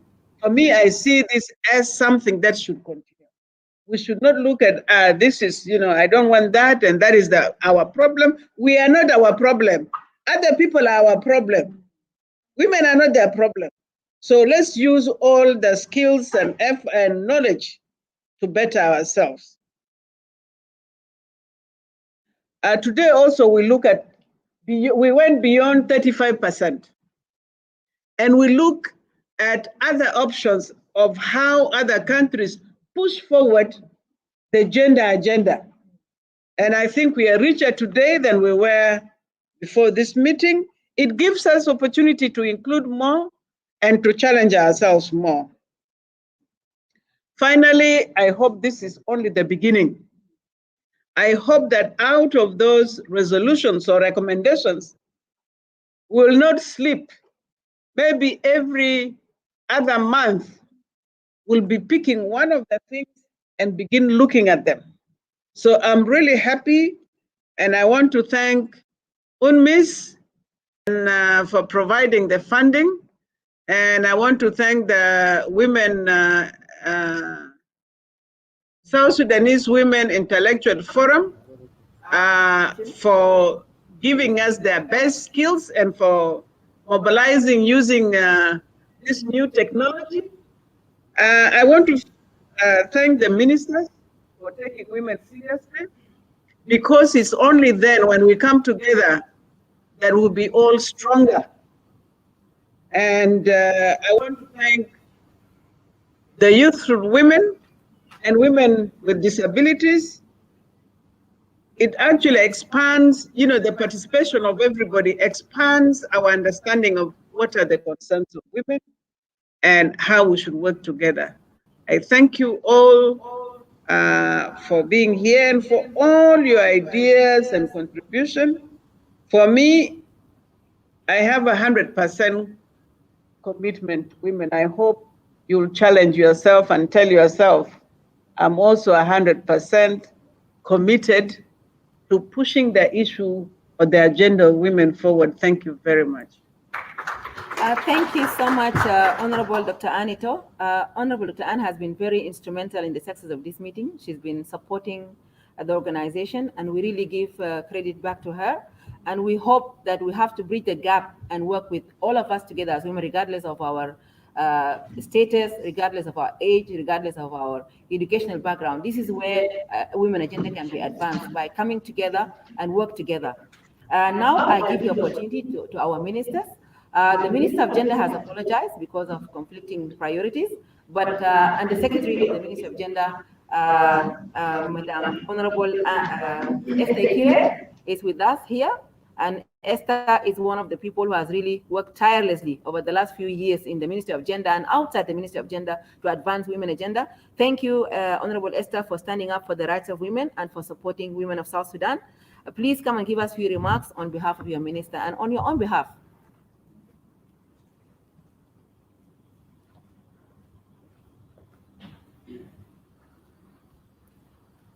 In fact, in the beginning, honorable ministers present, representatives of political parties, Honorable Dr. Anito, who's representing us in the East African Legislative Assembly, distinguished participants in this meeting, all protocols remain observed. On behalf of my minister, who is not able to make it today, I'm privileged to be part of this meeting. And I know very well that promoting gender equality in a patriarchal society like South Sudan is a long way to go. And on our journey, we have to encounter challenges. At the same time, we need to rethink of how to go about in advancing the participation of women. And one of the things that has come out very clearly in the recommendation is developing comprehensive advocacy strategies, which I speak it very well. And I know very well that the different advocacy strategies have not worked to some extent. So this forum will give us an opportunity to rethink of how to go about with our journey on women's political participation. The other thing is that I want to reiterate the commitment of the Ministry of Gender, Child and Social Welfare as a national gender machinery with key mandate to promote gender equality and women's empowerment that will continue to support women across all political parties, across all levels, to ensure that the 35% is implemented to the letter and spirit. And one of the key tasks we have taken as a ministry is to develop the affirmative action bill, which we are now working on. I'm currently working on the term of reference to recruit a consultant through the support of UNDP to help us develop an affirmative action bill through which we will engage all of you. It will be a very consultative process that we want to hear the voices of the women in shaping that bill as a law that will hold all political parties accountable. Because we have come to realize that without having an oversight mechanism, the Ministry of Gender cannot hold political parties accountable.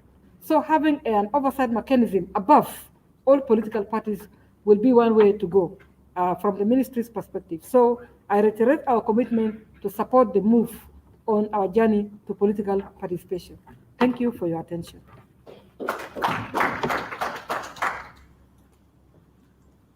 Thank you so much, Honorable Esther Kire, for those remarks. And now I give chance to our minister present in the room here, the only one here, Honorable Joseph Lago, the Minister of Agriculture, and also the chairperson of NDM movement, plus also the chairperson of SOA Alliance. Having three hats here, this is real women leadership that we want. We want women to be there at the top, head political parties, head alliances, and be influential, because when they're at the top there, they can be more, the voice can be heard more. So thank you so much, and you're welcome to give your remarks.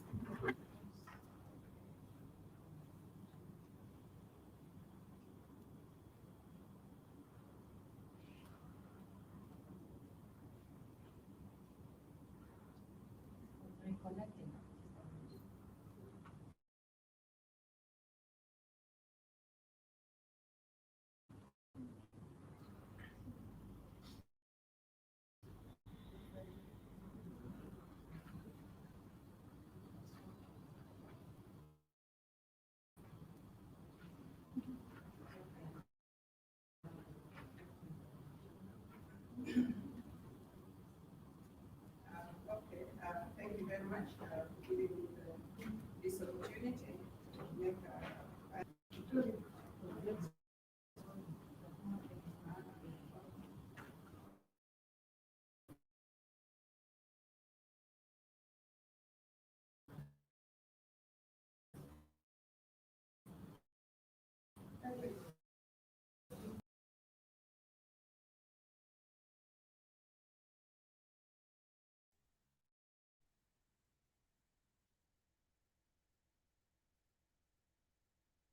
very much for giving me this opportunity to say a final remark.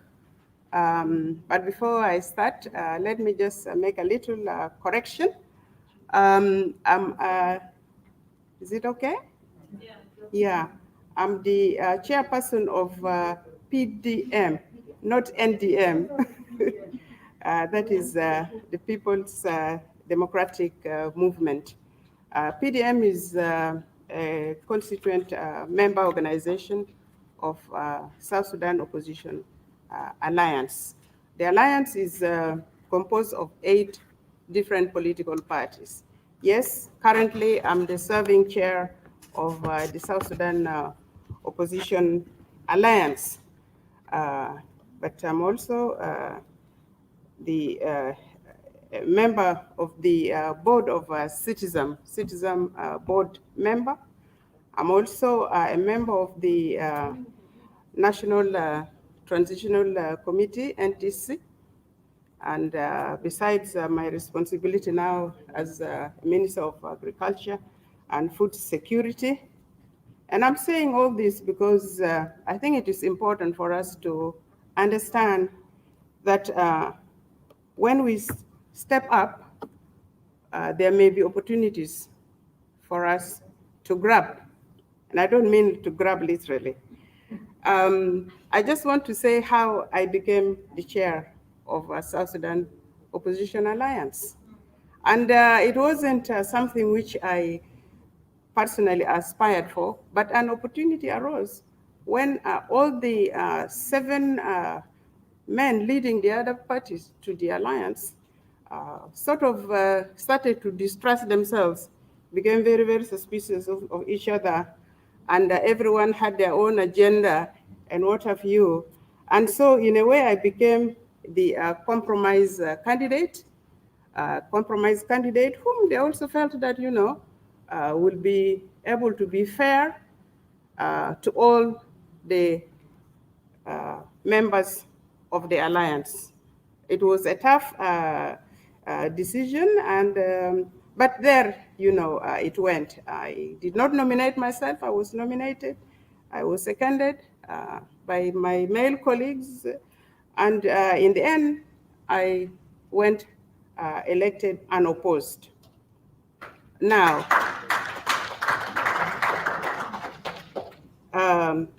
that should tell us that, when we prepare ourselves and our male colleagues see that maybe we have actually the competence and the capability to lead them, they will give us the space to do so. And I think the different leaders of the South Sudan Opposition Alliance have demonstrated that.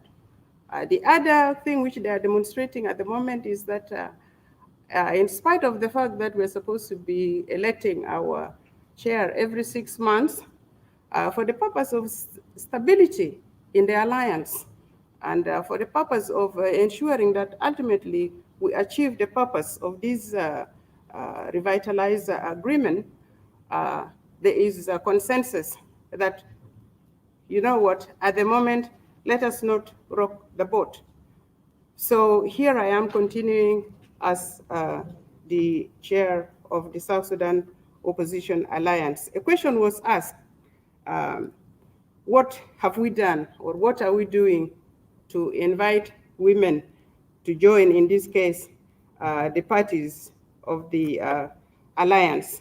I need to be frank and honest here, that at the moment, the alliance as a body has not actively gone out to start recruiting members. And the reason why we are not doing that is because we are focusing on the implementation of the transitional security arrangements. We are focusing on the reforms, economic and financial reforms that we are supposed to achieve. And also, we are focusing on ensuring that we consolidate the peace, because we need the peace to be consolidated before we can go out there and start campaigning, or start recruiting. Because at the moment, where are we going to do it? When the majority of our people Some of them are still in the IDP camps, some of them are still in refuge. And so, in our view, the environment for active political mobilization has not yet come. But we are ready for that when the right time comes, and we will be doing that. I believe all the parties of the alliance have their own different political mobilization strategies. At the right time, this will be uncovered, and the general public will know about this, and we will go out there and actively, participate in recruiting voters, recruiting members, and recruiting women, because we, women, are more than half of the population. We are over 50%. Some put it to 60, 62, whatever. And this is a huge resource which we should not undermine. And before I go into that, let me thank these organizers, UNIMIS and the South Sudan Intellectual Women's Forum for organizing this brilliant forum, giving us this opportunity to sit back and reflect and look on where we stand with the implementation of the 35% affirmative action. And we have discovered that although we have made some progress, there are still huge challenges, right, that we still do need to address. And we will be doing that. The forum, the discussion has been extremely useful, enriching, rewarding, and for us in South Sudan Opposition Alliance, we're going to take this on board. We're going to take on board a lot of the issues that have been raised by the young people here, especially, and also by the disabled group, because this has made us to realize that we have a disadvantaged group within the larger disadvantaged group of women. Oh, yes. And so we're going to have to take this on board and make sure that, we address the special needs of disadvantaged people. So we'll take this on board, and I'm sure I'm going to inform, enlighten my colleagues in the Alliance about the outcome of this forum. And we will want to, aim to be the most liberal party, the party that is attractive to women, the party that is accommodating to women, the party that will not leave women behind or use women just as, cleaners or cooks and what have you. No, we are going to make sure that we continue to be the alliance that will put women first. And if there is a woman who is able to lead, why not? We'll put her there. So, sisters, let us not get discouraged. We have made some progress. We still have a long to do. But if and when we stand together, there is nothing that we can do. And I want to assure you that in the future, at a time when some of us will not be there, you will stand back and say, yes, let us take possession, because this country belongs to women, and the future belongs to women. Thank you very much.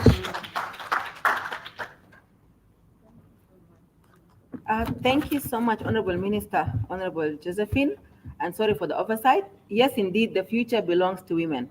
So please #challenge women of South Sudan. Now I'm going to call upon Gita Pius. Gita Pius is the head of Juba Field Office of UNMISS, Central Equatoria. And without the support from UNMISS, this meeting would not have been a success. So I really appreciate UNMISS for providing support and collaborating with South Sudan Intellectual Forum.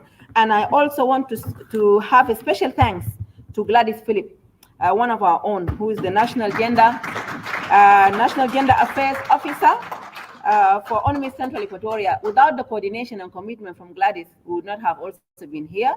So thank you so much, Gladys, for the support. Thank you for making this a success. Gita, you are welcome to give us your remarks.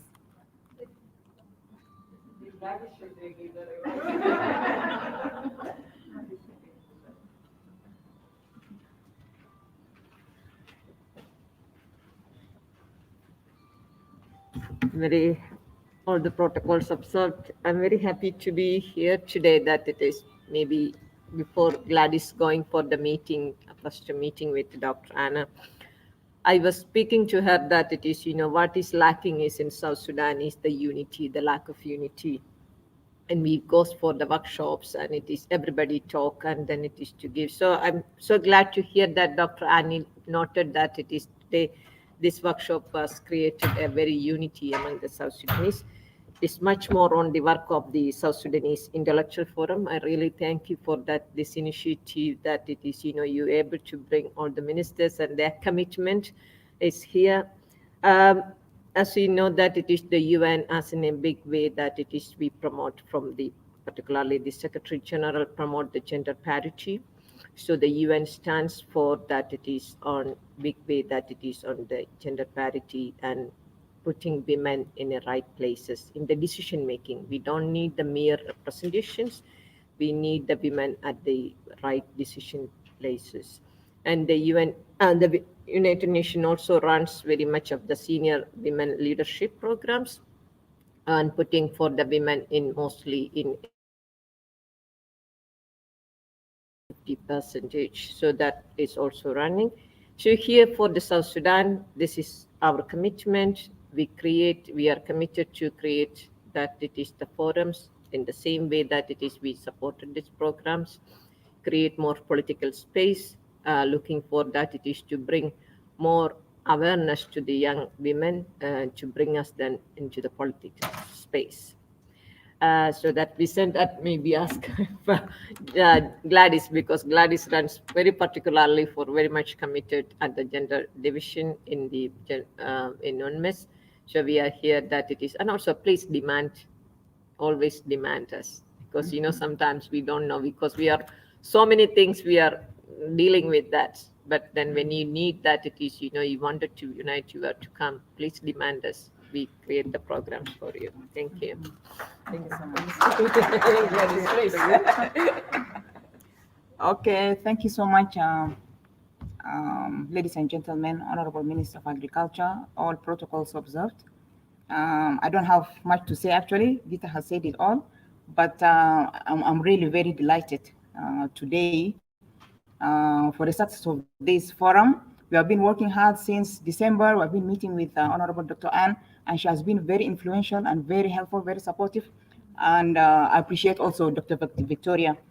She's a member of South Sudan Women Intellectuals. She really supported, and she brought the idea of collaborating with South Sudanese women intellectuals so that it would be like worldwide, a global forum, not only here in Juba, but all over the world. And I would like to reiterate that UNMISS is here to support the women of South Sudan through the landmark resolution, Women, Peace and Security, especially in participation.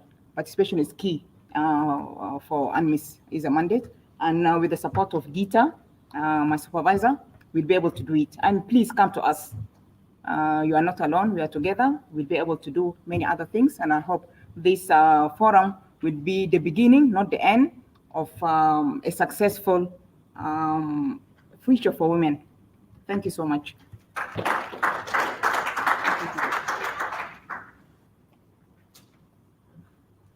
Thank you, Gladys. Thank you, Gita, for the remarks. Now I call upon Betty Imoya to represent South Sudan Women Intellectual Forum and give us few remarks before we end up with a final remark from our minister online.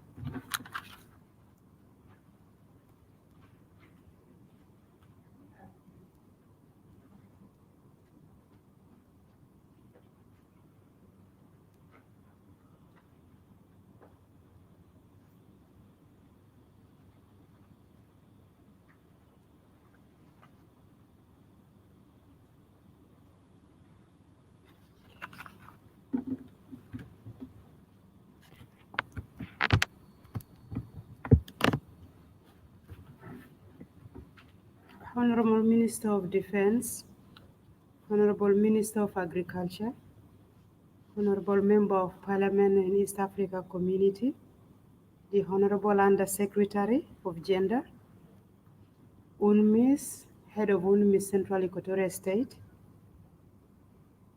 any UN representative here, civil society groups representatives, chairpersons of political parties and representatives from political parties, WPS group, with all observed protocol, ladies and gentlemen, good afternoon once more. We're already coming to the end of our workshop. We'd like to thank you so much on behalf of South Sudan Women Intellectual Forum for coming, for turning up. We know most of you are really committed, but thank you so much for bearing with us. It has been a very fruitful workshop. Thank you. On behalf of South Sudan Women Intellectual Forum, we would like to thank UNMIS, honestly, from the bottom of our hearts, for funding this crucial workshop. This is a deliverable workshop of its kind, as our sister, our big sister, Honorable Dr. Ann said. Coincidentally, by the way, Gladys, Honorable Esther Ikeren, the Minister of Gender, all of us were people in the same university. Imagine many years ago, nobody knew from Sudan we will have even a nation, and with that stress of being in Khartoum, with some operations there, no one knew that one day people will reach these levels. We thank God for this opportunity. Imagine today we have met in a very different capacity. We are so thankful because this workshop had brought all the women together for a common good goal, without pointing fingers, as Dr. Ann have said, to one another. We in women in South Sudan, women intellectual, shall continue to uphold this kind of unity of purpose so that we can reach the really ultimate goal, not only for the 35%, inshallah, up to 50% and beyond with some years. Why not like Rwanda and South Africa and many other countries? It's just a process. Let us keep up this spirit as women, because we the women still have a long way to go, so it's good to be united once, even if we will have our own little small differences due to our different political parties, maybe due to competitions within the political parties, maybe within the alliances. There are so many in politics, but still as women, we need to have this common agenda. We need to know who is the elephant in the first place before start pointing yourselves inside there. South Sudan women intellectuals shall continue, to come up with this kind of crucial workshops, meetings, and even a conference. Why not? Because it's an international organization. It's not just a local organization. Even this one is being watched all over the world. For those who could get, for those who are online. So we'll continue to have this workshop with the help of where is guitar, with the help of UNMIS, yes, with the help of other organizations, international organizations, and the donor community. South Sudan women intellectual call upon the UNMIS, the UN, and donor community to please keep on stretching your hands. You can see now the fruit of this workshop. You are witnesses by yourselves here. Our position in South Sudan Women Intellectual Forum is that we will continue to advocate for the full implementation of 35%. It's not a crime to say that 35% is not a figure. It's not a trap, because we know that it's supposed to be a number. We want to have many quality leaders like the one we have here. They are making a lot of positive change across their own country. We all have a right in this country. Choosing to be women, if some of us are to be reborn again, I will still say I want to be a woman. So we never felt like it's a mistake why we are born as women. No, it's not a mistake. God knows why he did so, and we are happy to be women. We approve all the recommendations that have been gathered from this workshop from yesterday up to today, especially the issue of sanctioning these political parties when they're trying to present their list to their appointing authorities, whether at the national here or at the state level. And we see that this is the only way how we can handle this issue of 35%. If any political party comes we're just saying out there, if any political party goes with less than 35% candidates in their list, we in South Sudan women intellectual expect that that political party, their candidate should not be appointed until that necessary changes is made. Thank you so much.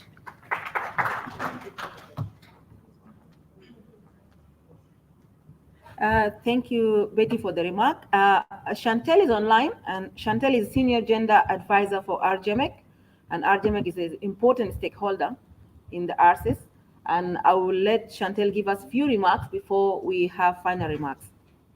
Chantel, the floor is yours. Over to you.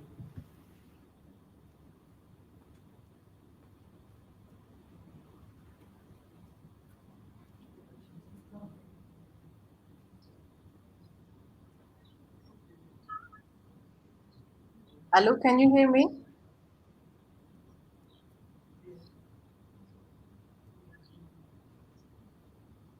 Hello, can you hear me?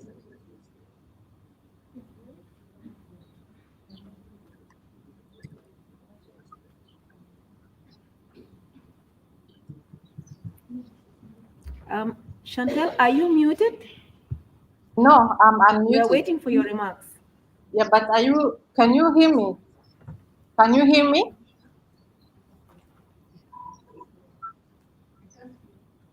Hello, can you hear me? Yes, now we can hear you. Okay, good afternoon, everyone. I'm going to be very brief. First of all, I would like to thank UNMISS and South Sudanese Women Intellectuals for organizing this forum for women to discuss critical issues as South Sudanese women participation and representation and other issues related to the party's nomination of women in the leadership. So this was a very good opportunity to have the views of women, especially our women leaders, our ministers. I'm saying our because I feel being part of this process and this journey of getting more South Sudanese women in the leadership. So thank you, Agnes and South Sudan Women Intellectual. I also thank the participants who are sharing their views, who are sharing recommendations, and who discuss how this issue of women representation and participation can be addressed. I also thank our leaders for being there for 2 days. We know that you are very busy, you have a tight agenda, but this shows us that you are part of this journey. It's not because you are already you have been already appointed as ministers or any other high level officials that you are not accompanying your sisters. So this is a very positive message from you, and I really thank you for that. I would like to say here that I like the question that Madam Angelina asked me yesterday about the women farms. So this reminds me that we have to look at everything, not only the participation, but also the economic empowerment of women. We have timelines. Sometimes we feel like we are going to push for this later, but thank you for this. Can I call it a reminder? But we are working on it. So here I would like also to express the support, to reiterate the support from RGMEC to women organization, to all women of South Sudan. We are accompanying you, we are monitoring, and we will be advocating. We are going to continue to advocate for the South Sudanese women participation and representation, not only in the leadership, but at all level, because nobody has to be left behind, especially women who are more than 50% in South Sudan. So I thank you again, and have a safe journey for those who have to go back in different places. And God bless South Sudan. Thank you. Thank you so much, Chantel, for those remarks. And now we come to the end of our program. I know you've been very, very patient. So I call upon the Honorable Minister of Defense and Veterans Affairs, Honorable Angelina Tain, to give us final remarks to close the workshop officially. Over to you, Honorable. Hello there again. Can you all hear me? Am I being heard? Yeah, we can hear you. Okay. I want to take this opportunity once more to really appreciate and thank the Women Intellectual Forum for this opportunity and for what they have organized. And I also want to add my voice to say to UNMISS as well. Thank you for supporting the Intellectual Forum, for delivering this great opportunity for us women to really come together. It has been a very, for me, it has been an enriching opportunity and an opportunity to sit with women and discuss and share. This is rare because, you know, we're all busy doing our own thing here and there and so on. And sometimes we forget that getting together can actually help us move forward and energize ourselves and so on and so forth. I have a few things to say apart from just the appreciation. I think it was a unique forum and it is a unique opportunity. It is also good that there is a focus on one particular thing. Sometimes we come to workshops and like Ann Ito, you know, we come to workshops and people talk and then people leave. They become just talk shops. But this is a little bit different.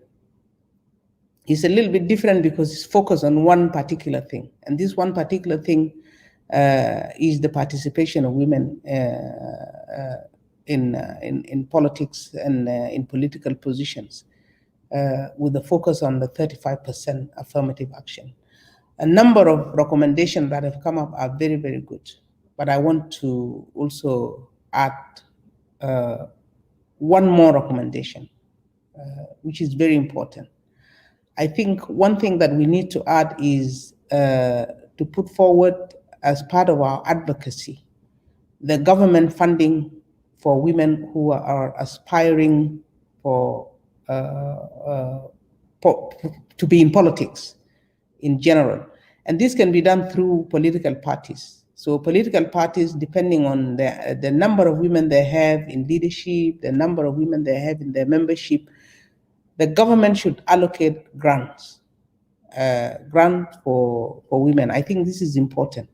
And it will help us address the barriers because we are in transition, and in transition we need support, not only for political parties, because this is democratic transition. Democratic transition is by supporting democratic activities and by supporting women and affirmative action. This is important. And I wish we would put it as one of our advocacy. I want to say that there have been a lot of calls for continuing engagement. I want to add a little bit there to say, let it be a structured engagement of women from across boards. And I think already the women in the Intellectual Women Forum has already shown the way for us. And I want to say that please try to put together something and make it structured by way of saying, okay, maybe we meet once every 3 months to take stock, to follow up on our recommendations, whether these recommendations that we put forward are being implemented or not, even to strategize who is to implement what. There's a lot that has been put on women in political parties. How can we support them to be able to do what they need to do within their political parties collectively?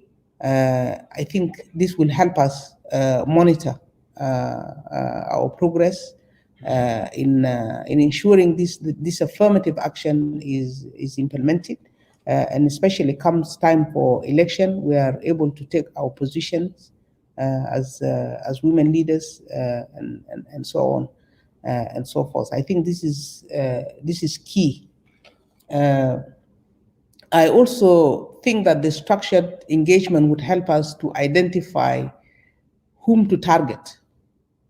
Now we have identified political parties, but sometimes we have other priorities. And I talked about this yesterday. And also it was echoed by all of our, some of our colleagues there, Dr. Ann Ito, Dr. Josephine Lago, Honorable Josephine Lago, and some other voices in the forum also spoke about this, the need for us to come together and have a few priorities as women. I also want to kind of challenge the intellectual forum that actually you're in the right place. This was started previously by other women organizations and so on and so forth. Let's see if you can get involved and see how we can move it forward, engaging it together with IGAT, who started this process, and RJMAC, so that we have these priorities. And in these priorities, so that we can identify the different institutions and the different, let's say, individuals within institutions to be targeted for implementation of this, and who among us, women, to actually champion this as people who are appropriately positioned, and so on. So this would be another strategy that would help us to move forward and will help us to actually work as bipartisan and so on, because now one of the things being appreciated of this forum is that it's a forum that have really not dwelt so much in our political colors and, you know, the power divide, the structure that divides and so on, but rather the structure that unite us. So I think this is, for me, is very, very, very, very key. The other important thing that I want to say is that once, and this has been talked about, but I want to say a little bit more on women who have already joined politics. Women who have already joined politics sometimes are left on their own. And we really need a support network. And this support network, the best place to ask for it is from fellow women in civil society and fellow women who are even within communities and so on and so forth. This support network can really help us to achieve more, to champion your aspirations as women, because once you have the support network can always let you know, this is the feelings, this is what the women expect, these are the ideas that can help you move forward with some of the visions in whichever institutions you are in, and so on. We're all powerful. We're very, very powerful, but you can never be powerful on your own. You can only be powerful with the support of others.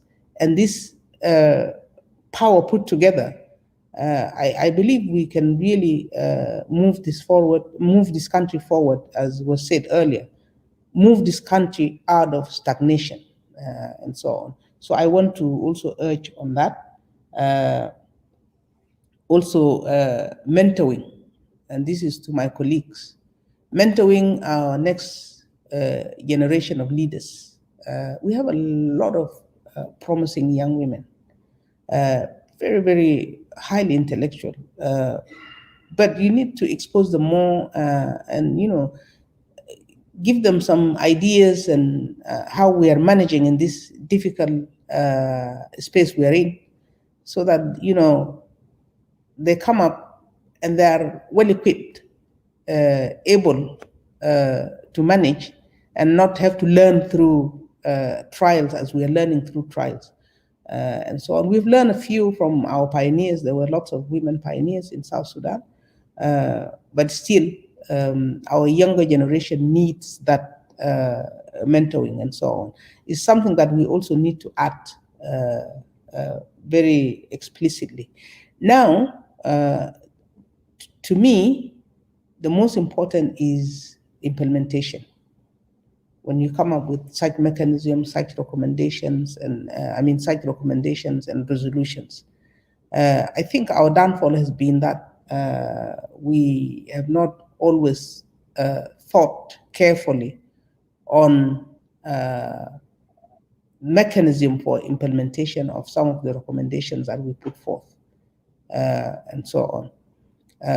So in implementation, there are a number of things. We can think of mechanisms, one of which I spoke about earlier, like a structured means of engagement that brings us all together from across boards, identifying allies and alliance from our male counterparts, and so on and so forth, ensuring a strategy for follow-up and support for those who are tasked with implementation and so on. And I'm sure there are many, many other ideas, and there are lots of experiences put together, our experiences put together, women from civil society, women from politics, women from even civil servants, like the undersecretary there, who has a very long experience in implementation of policy and ensuring engendering certain policies is also crucial. So with that, I really want to say thank you, thank you, thank you. It's good for somebody like me sometimes to get out of the environment of always, struggling here and struggling there, to an environment where you just share ideas in a very relaxed atmosphere, and looking forward, sharing same aspiration, same vision, and so on. I'm honored to have been part of this, and I want to say thank you, all of you out there, the participants, the organizers, and those who have supported this in one way or another. Thank you very much.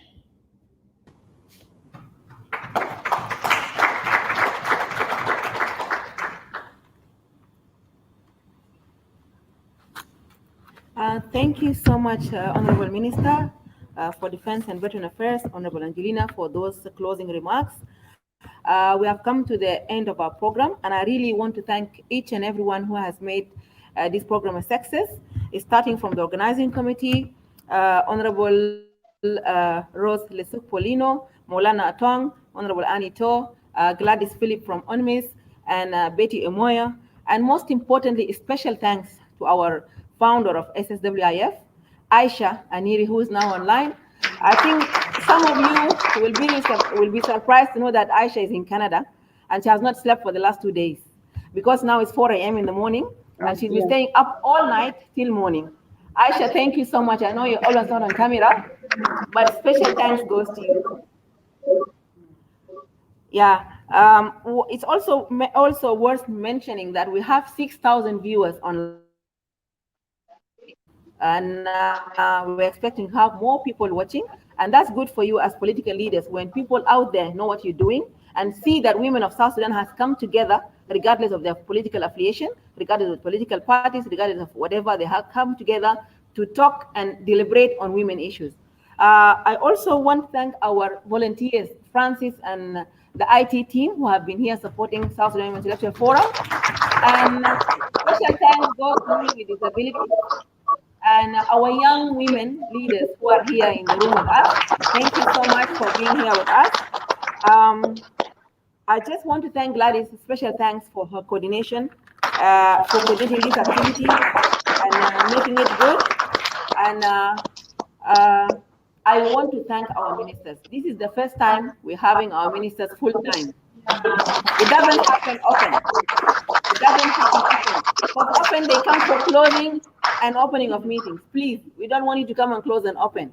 We want you to stay and listen, because that's very important. Your participation, your humbleness, your perseverance, your commitment means a lot to us women of South Sudan. And you have really shown leadership. You have been exemplary. This is the kind of leadership we want.